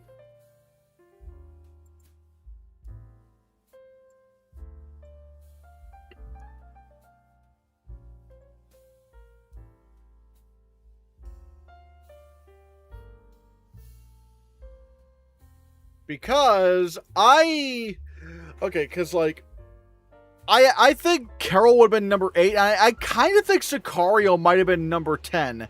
Because Sicario got PGA, and didn't it also do very well at the BAFTAs as well? I feel like it probably would have barely squeaked into Best Picture at that point. And it needs to be won by another claim, like Best Film of the Decade type praise, but even The Odyssey has that level of praise too. Yeah, although to be fair, Sinners also had that kind of praise. So, like, it really just depends on, is the buzz for Wild Horse 9 bigger than that of The Odyssey? Or at least, like, is that film also considered one of the best of the decade? God, the flies! Oh my god. Why does Primetime look so good? I think Primetime looks pretty cool. I'm not sure if it I don't know if it's going to get any Oscar nominations. I know a lot of people are putting in Robert Pattinson. But if this film's not in picture, I don't know. And this film might be very unappealing to people. So I just don't know. Even without the strongest reviews, I'm still looking forward to Fjord. I'm going to watch Fjord, probably, yeah. Though, tough, honestly. If there were only 5 nominees, either The Brutalist or Wicked would have tied this year's record with 9 nominations outside of picture. Yeah. Although, to be fair, The Brutalist would have very easily been in Best Picture. It was like number 3. Wicked is the interesting one, because would that, like, because, like, it's very tempting to say that a complete unknown just would have been the number 5 slot, because that's also... Because not only was that the BAFTA 5, but I think that was also the DGA 5. Yeah, that was also the DGA 5, so that was pretty good. And yeah. Primetime might be the biopic acting nod we all need. Again, it's just like, I just don't know if voters are going to like it that much. I'm excited for it, but like, yeah. But like, I'm wondering how the response for that film is going to be, because but then again, at the same time, this could also be one of the highest grossing A24 movies, because this is going to attract the, you know, the true crime crowd. But at the same time, the way it's kind of portraying, you know, pedo catching as, you know, being something that is not great, will the Oscar voters be turned off by that? Like, will people accept the idea that maybe this kind of content is not good? I don't know. There's a documentary last year called Predators about the same thing as Primetime. Oh. Early reactions are out for The End of Oak Street. It's mixed. I've heard mostly positive things. I mean, maybe I'm not looking at the right things, but I've heard mostly positive things. Primetime is going to be good. I have no doubt about that. If you're going to ask me, I think Primetime looks awesome. Like, I feel like it's going to be a really interesting look at how we sensationalize traumatizing events. But I don't know, but are people going to be willing to accept a movie like that? Or will they accept that? I don't know.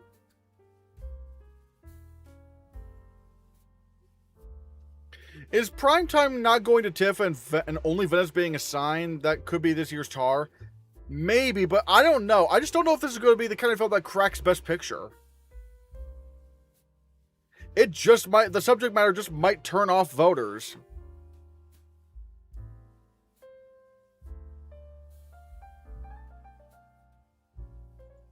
I'm seeing The End of Oak Street on Saturday. I want to see The End of Oak Street, but I'm not gonna lie, those AI ads really suck. Like, the movie had so much positive buzz going for it with the marketing, because the trailers were really good. And then those AI dog ads and those AI, like, dinosaur terrorizing ads, it's like,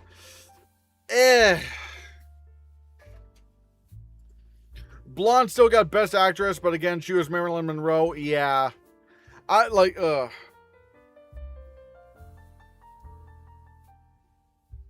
Yeah, I don't know. I've only seen Reddit reactions, but I'll check other places. I was hoping it would be the Odyssey level acclaim. What, for End of Oak Street?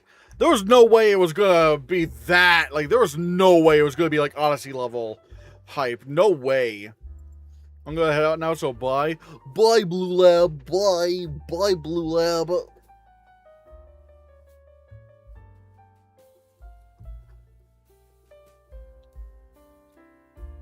Good evening, Hannahcast. Did I miss anything important? Hi, movie guy. Hi, movie guy. You didn't really miss anything that important. Although I will say, like we're still trying to get those memberships up. Actually, wait, did I put the? Oh yeah. Oh no, the goal's not up there.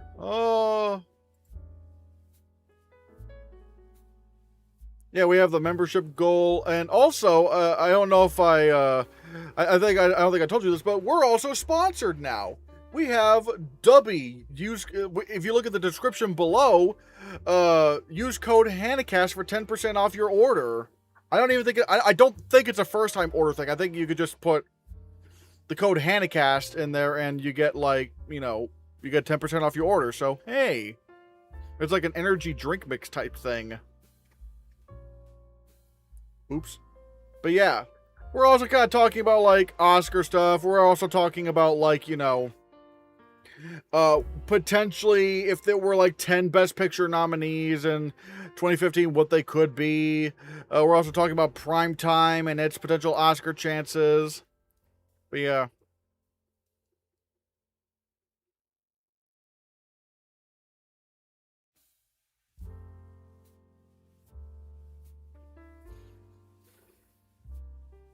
I think Primetime could make Marty Supreme numbers.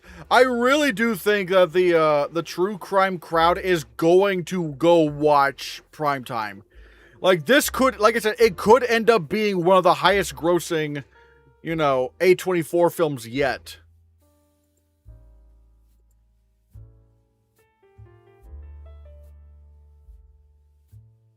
Hold on, let me just,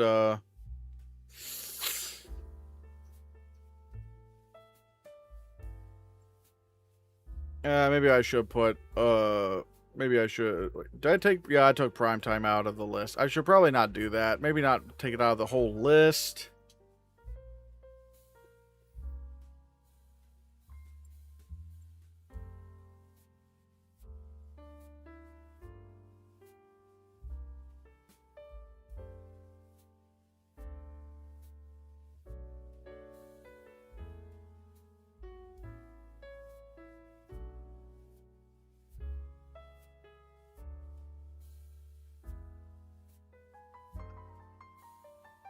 But yeah, the trailer for the movie did look really good.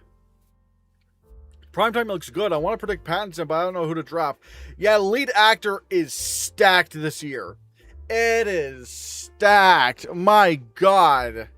Like, we're going to see some brutal snubs. Next year's Oscar nominations. I could see Primetime being mixed. I could see that too. It's just really hard to see where this film is going. I dropped Gosling. That feels like the blockbuster actor nom that misses like Margot Robbie. Perhaps. Oh my God. Thank you so much, Movie Guy, for the gifted memberships. What the hell?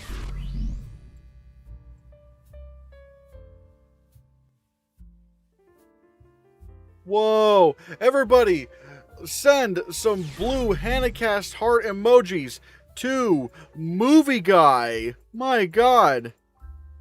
Thank you so... Thanks, Movie Guy. Thanks, Movie Guy. My God.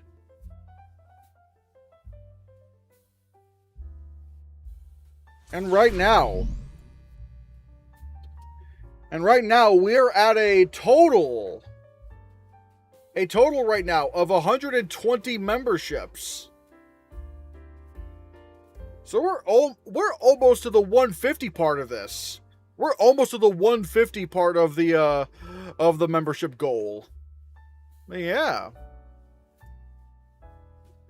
I agree. Gosling may be in trouble, but Jordan came out early too.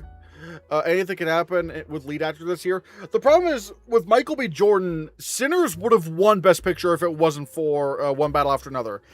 There's not really a realistic world I could see where Project Hail Mary wins Best Picture. I don't know. Also, let me read off other people who got memberships. Petrify got a membership. EDU got a membership. Sharvy Max got a membership. Strawberry got a membership. And Wispinator got a membership. Did you hear that apparently Andrew Garfield is supporting an artificial and Yura Borisov is supposedly the lead? By the way, how controversial would a film have to be to give up on the finished film? I mean, that can happen pretty easily. Like, it has happened for studios. I mean, studios will just give up on a movie if it's just not even doing well. So, like, box office wise.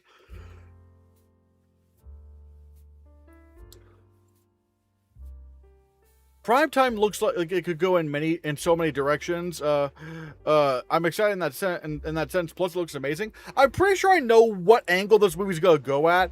It's gonna be going at the whole I think it's probably gonna go with the idea that, like, look, I mean, like, yeah, like where it's basically like,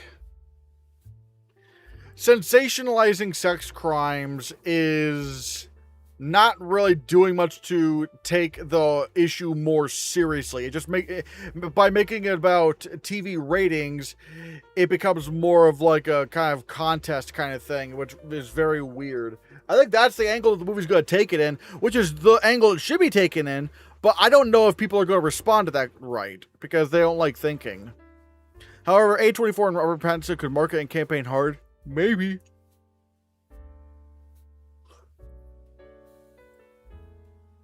Nice to see that Borisov is getting more to do. I still can't believe he was #2 for supporting actor that year.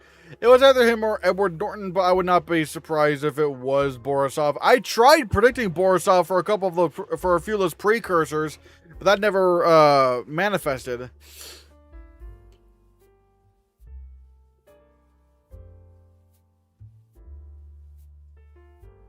I feel like it's going to be anti-Chris Hansen and portray him as a Nightcrawler kind of character. Yeah, probably. Where it's just like, dude, why are we making this a big, like, television sensation? This is just not a good thing that's going on right now. I mean, more reception-wise, I could see it being hyper-polarizing or very well acclaimed. Probably. Did you see the documentary Predators from last year? It was very good and took a similar approach. I have not, but someone mentioned that earlier, which is really interesting. Borisov is a great actor. I probably just need to see him in something that's just not a Nora, you know? Prime time could be September 5. Maybe. I don't know. But I feel like this is just going to be an even more kind of issue. I don't know.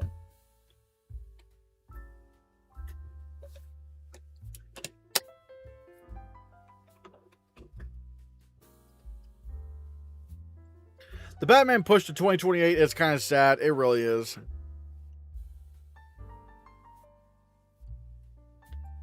True, Borisov was nominated everywhere, and his film swept on Oscar night. If Culkin wasn't there, he would have won. Maybe.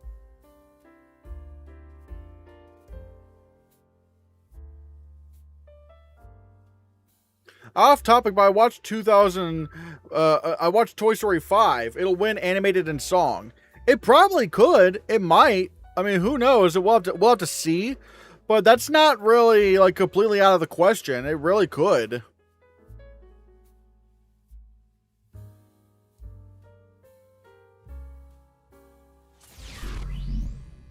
What the hell? Movie Guy with the super chat. Thank you so much, Movie Guy. The 10 Canadian dollars. Thank you so much, Movie Guy. Hold on. Everybody send some blue Hannahcast heart emojis to Movie Guy. Thanks, Movie Guy. Thanks. Thanks, Movie Guy. How many Best Picture winners have you seen in total, and how long do you think it'll be to see all of them? I have seen 31. I have... Hold on, let me pull up the list.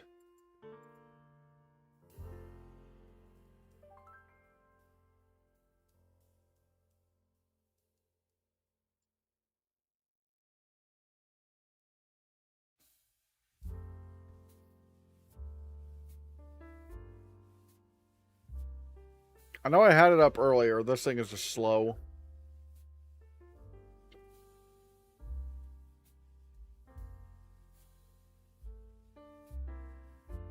But yeah, this is these are the Best Picture nominee. These are the Best Picture winners I have seen so far. What the hell? Wait.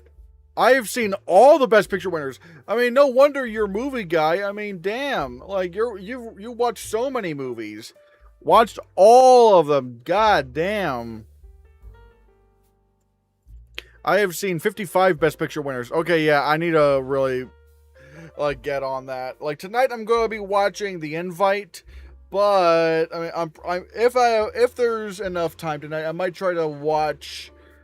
I haven't seen No Country for Old Men in a while. I know I have it ranked in here, but I haven't seen that film in like nearly 10 years, so I have to see that. I've seen 612 of the Best Picture nominees. Aren't there just like slightly over 600 Best Picture nominees in general? So, like, you're really close to seeing all of them.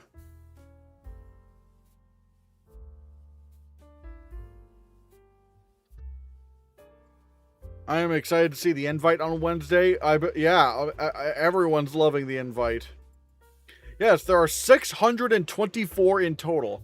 Damn, like, you don't even have that many to go. Like, holy shit, movie guy. Also, I forgot to update the super chat goal. I forgot to update that. There we go. So yeah, we hit the membership goal for today at least. And we have 4 more super chats until we hit the super chat goal for the day. Sadly, 1 is lost. Oh, one of the Best Picture nominees? Damn. I thought one of the rules was that, like, you had to let the Academy have a print of the film for archival purposes.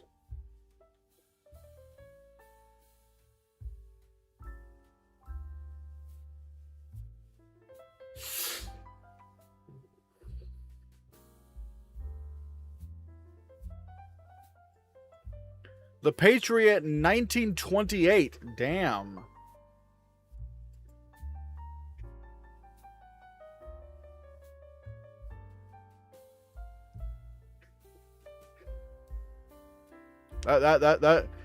Oh, God. Having to watch 624 movies. Yikes. And I want to try to do that before the 100th Academy Awards, but my God, that's a lot of movies. That's a lot of movies. Anything of note from the TIFF Midnight Madness lineup? Obsession was there last year. I'm not sure. But man, I don't know what's going to happen. Like, I'm not going to just bank on the idea that the next, that like another Best Picture nominee is just going to appear there. Because Obsession, well, we don't even know if Obsession is going to get nominated for Best Picture, but still. But yeah. The Patriot is considered totally lost, and a film called The White Parade is the only partially preserved in a New York cinema museum. I really feel like they need to distribute these somehow. Like, people need to watch these, you know?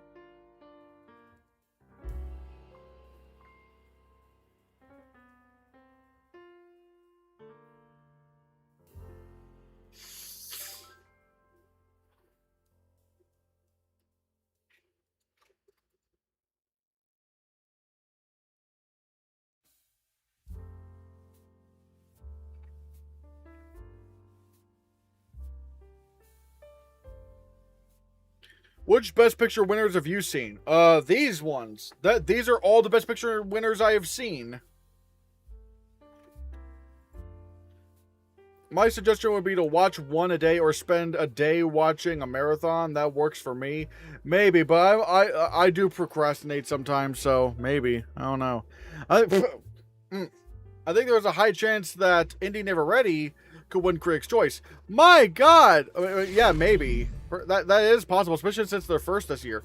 My God, Movie Guy with the 20 Canadian dollars. What the hell, Movie Guy? What the hell? That's crazy. Thank you. Thanks, Movie Guy. Thanks, Movie Guy. I think in American dollars, that is a combined a little over $24. So, thanks, Movie Guy. Everyone, send Movie Guy some blue Hannahcast heart emojis. But yeah, which Best Picture winner are you looking most forward to seeing? Let's see.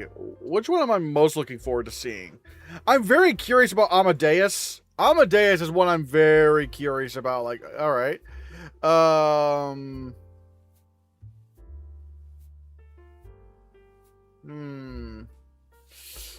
Sound of Music, I'm really excited to see what that entails.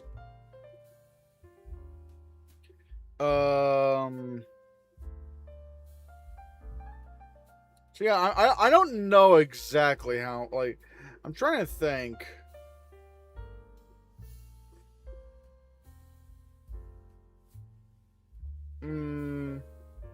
Yeah, I'm struggling to think of a lot of them, but I think the one I'm most anticipated It's probably Amadeus. She could win the Golden Globe Comedy Actress. Lindy Neveretti? Perhaps. Do you think the movie will go comedy or drama?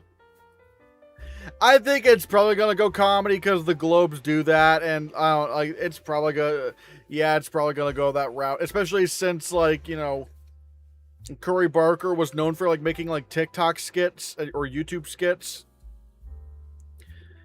So and you could definitely see where the kind of dark humor in in the things he does, you can see that in Obsession. So it might be considered a musical, or they might put it in musical or comedy, or at least Focus will probably submit it in musical or comedy picture.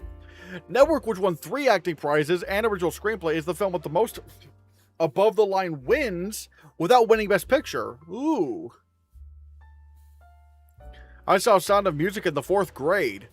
I have not seen Sound of Music. I do want to though, especially considering I do really like musicals.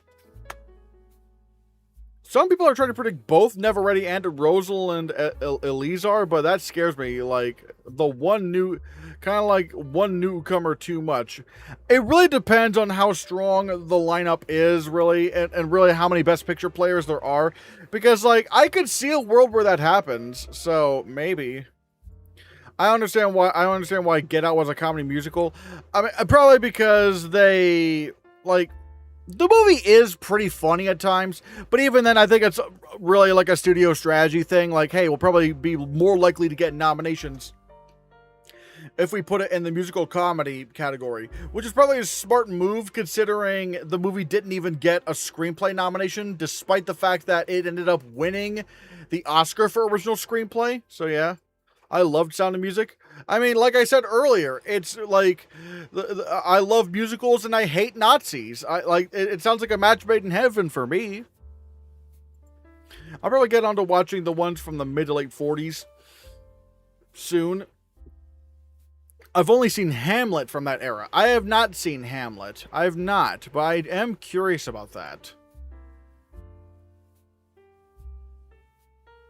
Yo, Levi, thank you so much for the super chat. My God, thank you so much. Hold on, let me update this. If Melania wins Best Picture, will you watch it? Well, like any good patriot, I'm gonna watch it regardless if it wins Best Picture, because that's what President Donald Tronald would want us to do. It's true. The Substance and Get Out went comedy. Yeah. I watched Melania twice. It was terrible. Oh, no. Real talk. It looks awful. It might end up being the worst movie of the year, but then again, there's so many films this year. Oh, God.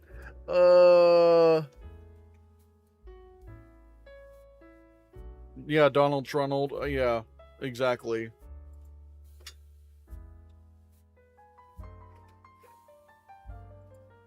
My dream Best Picture nomination is Coyote vs. Acme, especially with what that movie had to go through, and it'll be a big screw you to Warner Brothers. Yeah, that'll never happen, but that'll be really funny if Coyote vs. Acme got into Best Picture. It's curious that both Rogers and Hammerstein wrote both Sound of Music and The King and I, both true stories about a woman who goes to work taking care of a bunch of children. Wait, Sound of Music is based on a true story? That's, wow. Is Coyote vs. Acme eligible for animated feature? I have no idea. I mean, I know that I think the first Smurfs film was, but the second film wasn't. Or maybe it was the other way around. I'm not sure. But it's weird. Because, like, it is a live-action movie with animated characters, which is why I don't think... which is why I just don't think... what's it called? Which is why I don't think Marcel the Shell with Shoes On should have qualified for Best Animated Feature, because it was not an animated movie. It just so happened to have animated characters in a live-action world, but ugh. Razzies will be stacked this year with Melania, Citizen Vigilante, and Ice Cream Man. They're probably not going to do the Dream lineup. They're probably going to be basic. Like, they're probably going to nominate Moana. I hope Coyote vs. Acme does well. Yeah. Yeah, I agree, especially considering, you know, especially considering, like, just in principle, movies should not be, like, canceled for taxes and stuff.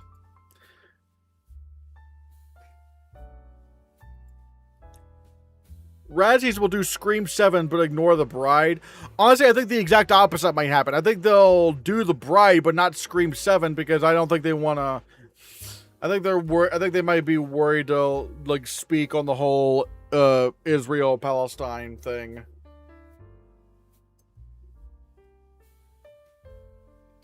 Which is probably why they didn't nominate Gal Gadot for Worst Supporting Actress for Snow White, even though she was just absolutely atrocious in that film. It was easily the worst part of it. I forgot we have Scream 7. Also, Mercy, Scary Movie, and Silent Hill. Ugh. If Elon's AI Odyssey comes out this year, I hope it sweeps the Razzies. The Razzies are just a joke, like, eh.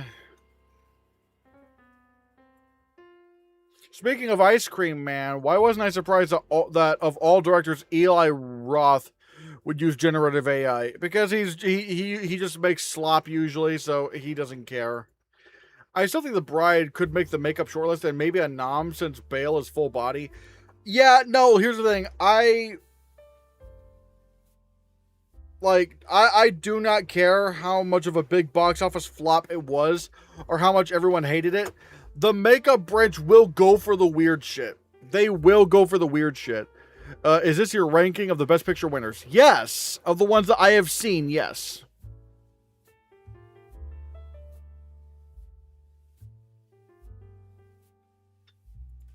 Oh, fuck yes. That Elon Musk movie will pull a Return of the King sweep at the Razzies.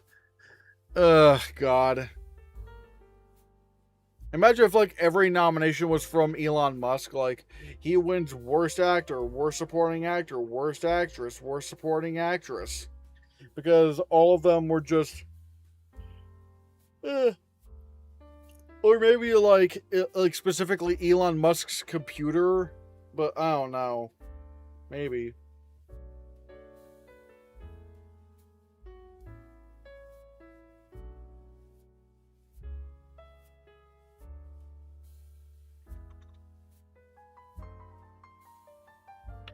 Eli Roth and Tarantino both suck, but at least Tarantino makes good movies. Yeah.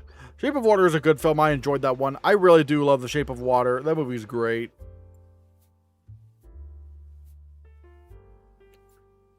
They gave Buckley crazy hair and different cast members tattoos. I mean, not only that, but you also gotta keep in mind, you know, there's also like prosthetics going on. And that's what the makeup branch really loves.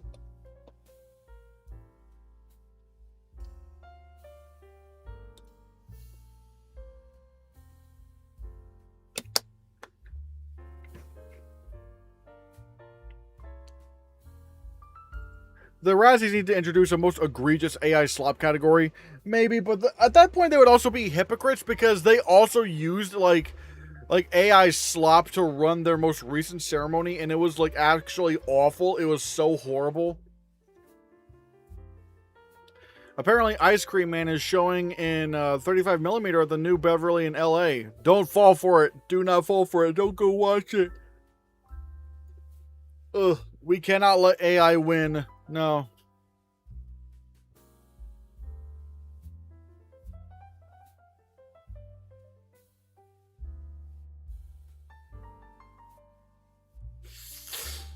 I need to see The Shape of Water. It's great. Like, The Shape of Water is a great movie. I love it.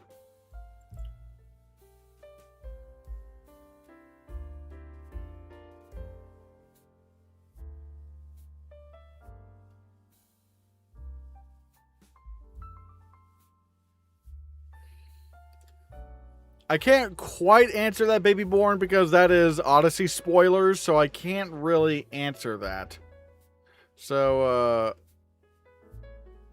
all I will say is, I mean, it was like over 20 years. So, I mean, yeah. The Wicker trailer reminds me of The Shape of Water, but with a basket man. I think that, like, that's one where I saw it, and where I saw the trailer, I'm like, oh, that's just gonna get a makeup nomination. Like, Yeah, I think that is. I'm not at that, but there's I just saw something there. I was like but yeah, no. I think the makeup in the movie in Wicker looks amazing. What about that George Washington movie everyone hated, and of course Citizen Vigilante?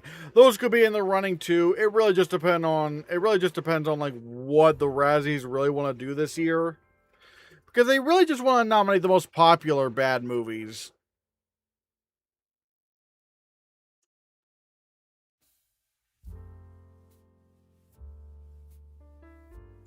Makeup is stacked this year. It really is.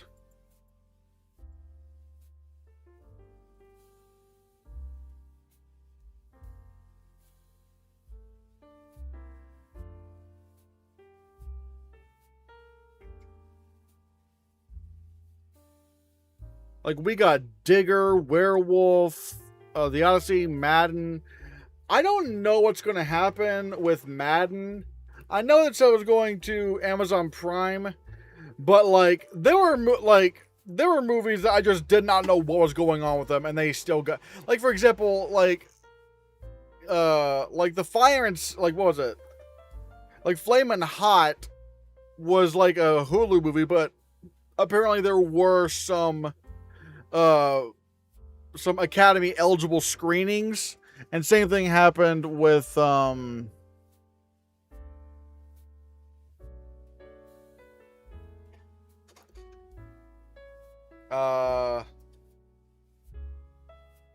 like did the same thing with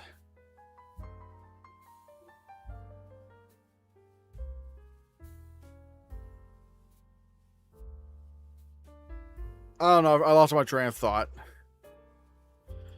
Opinion on David O. Russell. He's a piece of shit. I hate him.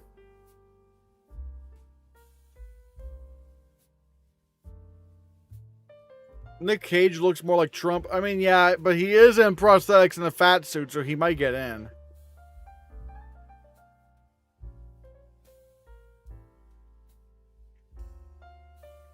Is God Is also has a bunch of burn effects, adding it to my list. I need to see Is God Is, but I just don't know. I don't know if Burn. I don't know if, like, you know, if like Burn makeup does well at the Oscars or not. I know zombie makeup does not do well, which is one of my justifications for not predicting like 28 years later, because I was like, guys, the Oscars do not nominate zombie movies for makeup. They're just not going to do that. And then sure enough, it didn't even get shortlisted. So yeah, I don't know what to think of Madden. Bale looks fantastic, but Cage looks, yeah, Cage looks like he has a lot of makeup, and that's usually all you need for the makeup branch. The the main girl has burnt skin the whole runtime. I wouldn't be surprised, but again, it's just like, I don't know. I haven't seen the movie, so I don't know. I have to see. I'm not sure.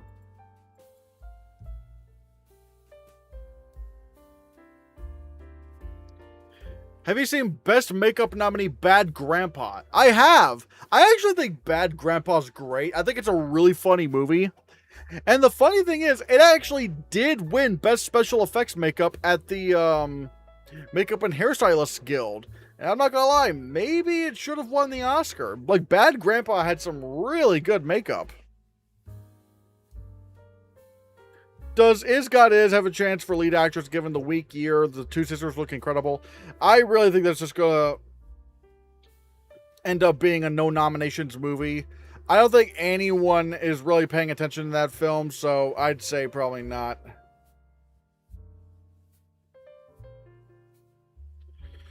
What would you rather watch for 24 hours, Honora or Planet Sheen? I hate saying this, but probably Planet Sheen, because all the episodes of Planet Sheen are probably more than that of Honora. So, like, I just basically have to get through. So, really, even if I have to rewatch some episodes of Planet Sheen, I don't have to rewatch it as much as Honora. So, yeah. Don't forget Michael or Clayface for makeup. Yeah, definitely. Oh, yeah. Wait, yeah, I forgot to pull that up. Sorry about that. But yeah, I don't know. Like, I am keeping my eye out for those. I am. I'm just not exactly sure what's going on there. Revenge of the Sith got a makeup nod, mainly because of the burn makeup. If I'd hazard a guess, I mean, to be fair, it's not like a normal burn. Also, there's the Emperor. They also had like the Emperor makeup and how kind of crazy that is. And plus, there's just a bunch of characters that have makeup, so.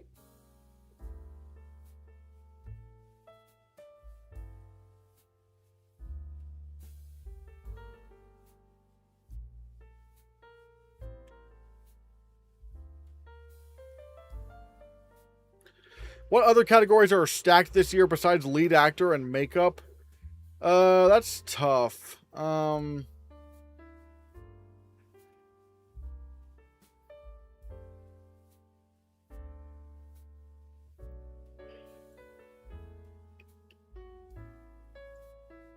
don't know. I guess in a sense you could say animated feature because I really do think Shaun the Sheep is getting in. I just don't know what to take out. Then again, I don't know. Maybe I could just take out Forgotten Island and put in Shaun the Sheep. Like, something major's gonna miss here, I think. I genuinely forgot Wizard of the Kremlin existed. Yep, but guess who's not gonna forget it? Potentially the makeup branch. I mean, I'm not gonna say it gets nominated, but like, if it gets shortlisted, oh boy, you might want to keep a big old eye on that. Like just like squish your eyeball right against your phone screen or your computer screen.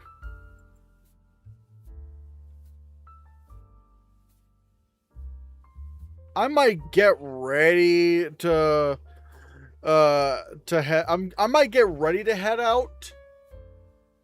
But before we like have like our final thoughts and stuff, I do want to say I'm probably gonna do a little like members stream tonight because I need to record my director and screenplay predictions for the Oscars.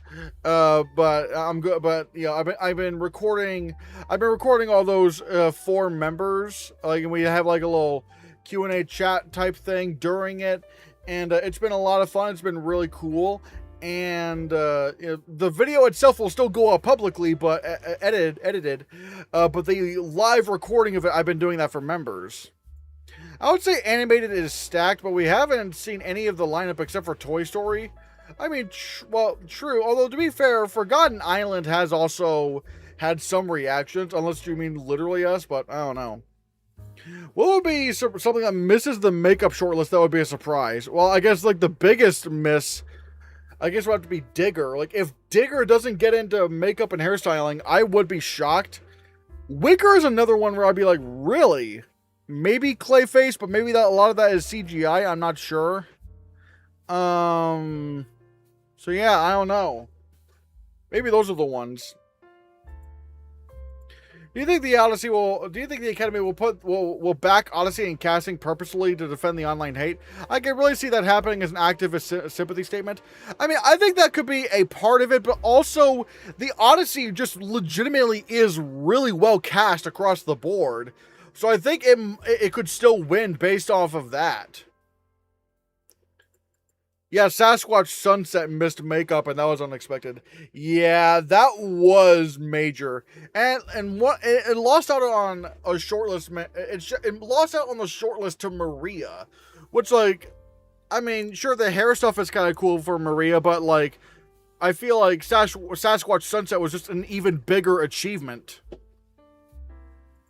The entire makeup budget for Dallas Buyers Club was only $250. That's pretty cool. I still think Bad Grandpa should have won because I think it's just more impressive work. But, yeah. Do you think I Play Rocky could be a contender? I'm scared about that one because it has a lot of trailer views on YouTube. Oh, no. And if it places at TIFF, get scared. Get scared if it places at TIFF.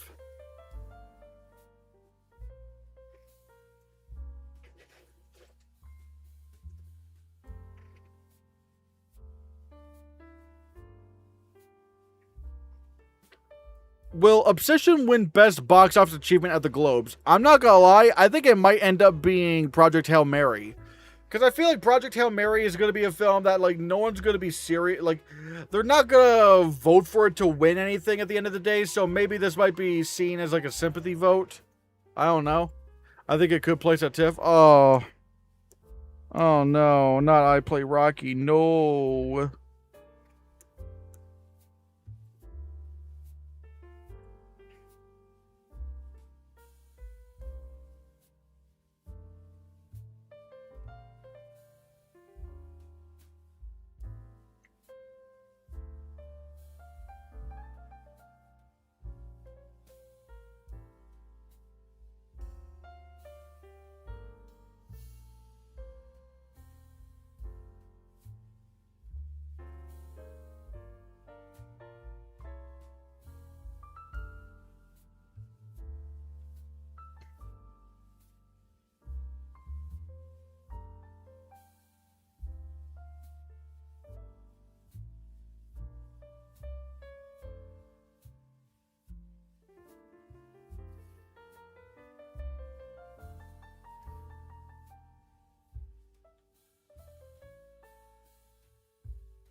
Ippolito looks good in that trailer. If his film does well, he's a contender for lead actor. Maybe. How come you're nervous about I Play Rocky? Because it doesn't look all that good, but boomers could really love it. Speaking of crowded, Tony is receiving rave. Sessa is in the race. Glad I got it right from the start. I don't know, because the fact that it came out in the summer, I don't know. I just don't know.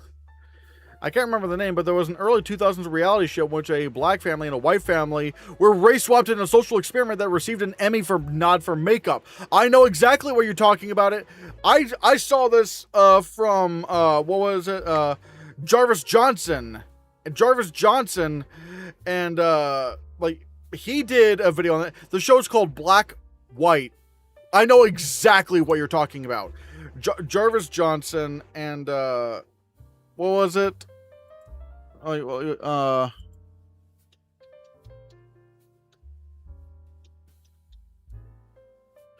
Jarvis Johnson and Jordan Attica. These two did like they reacted to Black White, and it's very the show is very strange, especially with Bruno. Bruno he sucks. I think The Odyssey is going to win box office. Maybe. I just watched The Devil Wears Prada 2, and I took that out of costume design. It feels like the same thing. I don't know. I have to see. I've never seen the original Devil Wears Prada, but I think there is a chance it could get nominated for makeup.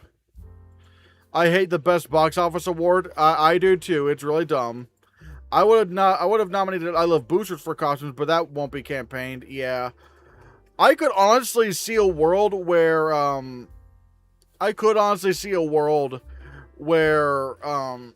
like I do, like, for example, I do think The Devil Wears Prada 2 is going to get nominated at Critics' Choice, and it's going to be nominated for contemporary costume design at the Costume Designers Guild. So really, it's up to BAFTA. If BAFTA nominates Devil Wears Prada 2, it's kind of in costume design. Oh, and Banderas has been singled out. I predicted him from the start too. Oh. This is the second time the main I Play Rocky trailer has played an actor in the 1970s. He played Al Pacino in The Offer. Wait, really? Huh. Kiss of the Spider-Woman got costumes at Critics' Choice. That's what I'm saying. If BAFTA, like, again, we'll have to see what the Costume Designers Guild does and what BAFTA does. But also, I feel like for the Costume Designers Guild, what is it called? Devil Wears Prada 2 is probably going to have a better chance than Kiss of the Spider-Woman, because it's way more high profile than Kiss of the Spider-Woman, and it's not a period film. Cruella did also get costumes, yeah. But yeah, guys, I might get ready to head out. Again, I might stream later tonight for for the Oscar predictions video for members. So if you're a member and if you want to become a member, please consider becoming a member. It is for $2 a month. You get a bunch of cool perks like emojis, badges, members only videos, members only live chats like the one I'm probably going to try to do tonight, and a Discord access, a bunch of other really cool things. So please consider becoming a member. And also, remember, if you go in the link in the description below, get Dubby. All right, get some Dubby. It's like an energy drink mix. You mix it in with some water, and you got a little energy drink there. Use code Hannahcast for 10% off your order. And let's see, does anyone have any final thoughts before we head out? I Love Boosters was nominated as a sci-fi fantasy at the Critics' Choice Super Awards. Oh. My mom is watching the new Wagner Moura Greta Lee Netflix film. She asked me to tell you this. Oh, really? That's interesting. I'm not really too interested in that film. It just kind of looks like more like, I don't know. It looks like a kind of just typical kind of Netflix content movie stuff. Like, eh. But, yeah. Bye, Christian. Bye. Bye, Joey Herrera. Bye. Bye, Joey.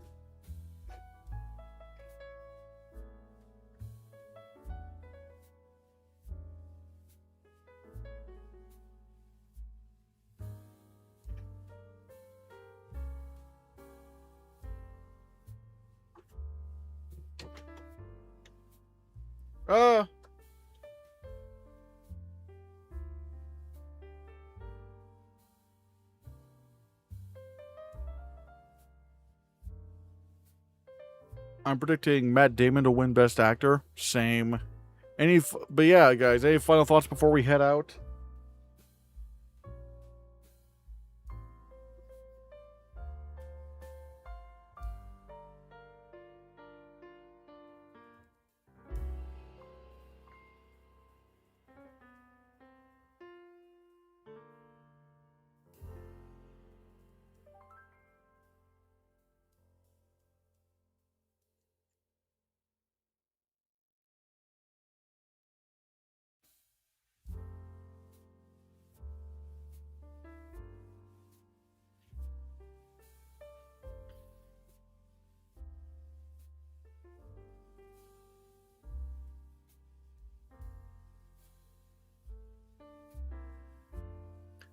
Members stream later? Yes, I'm gonna try to do a members stream tonight.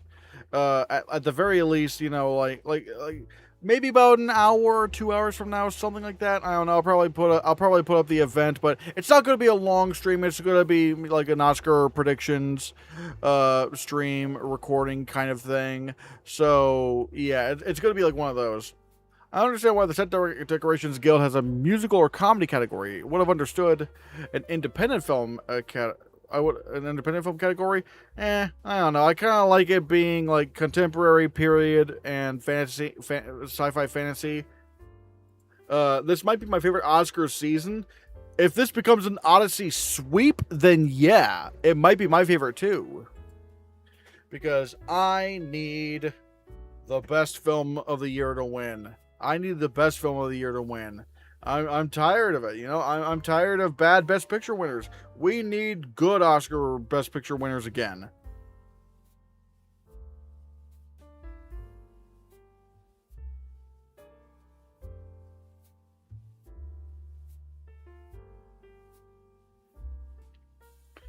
Best film so far? Exactly. But yeah, guys, I might get ready. I might head out now. Like I said, if you're a member, if you're a channel member, then I'm probably gonna stream. I'm gonna do a little stream tonight for the members. But yeah, guys, I'm gonna head out now. Remember, get Dubby or become a member. But yeah, like I said, link in the description below to get 10% off your order of Dubby. Just use the code Hannahcast.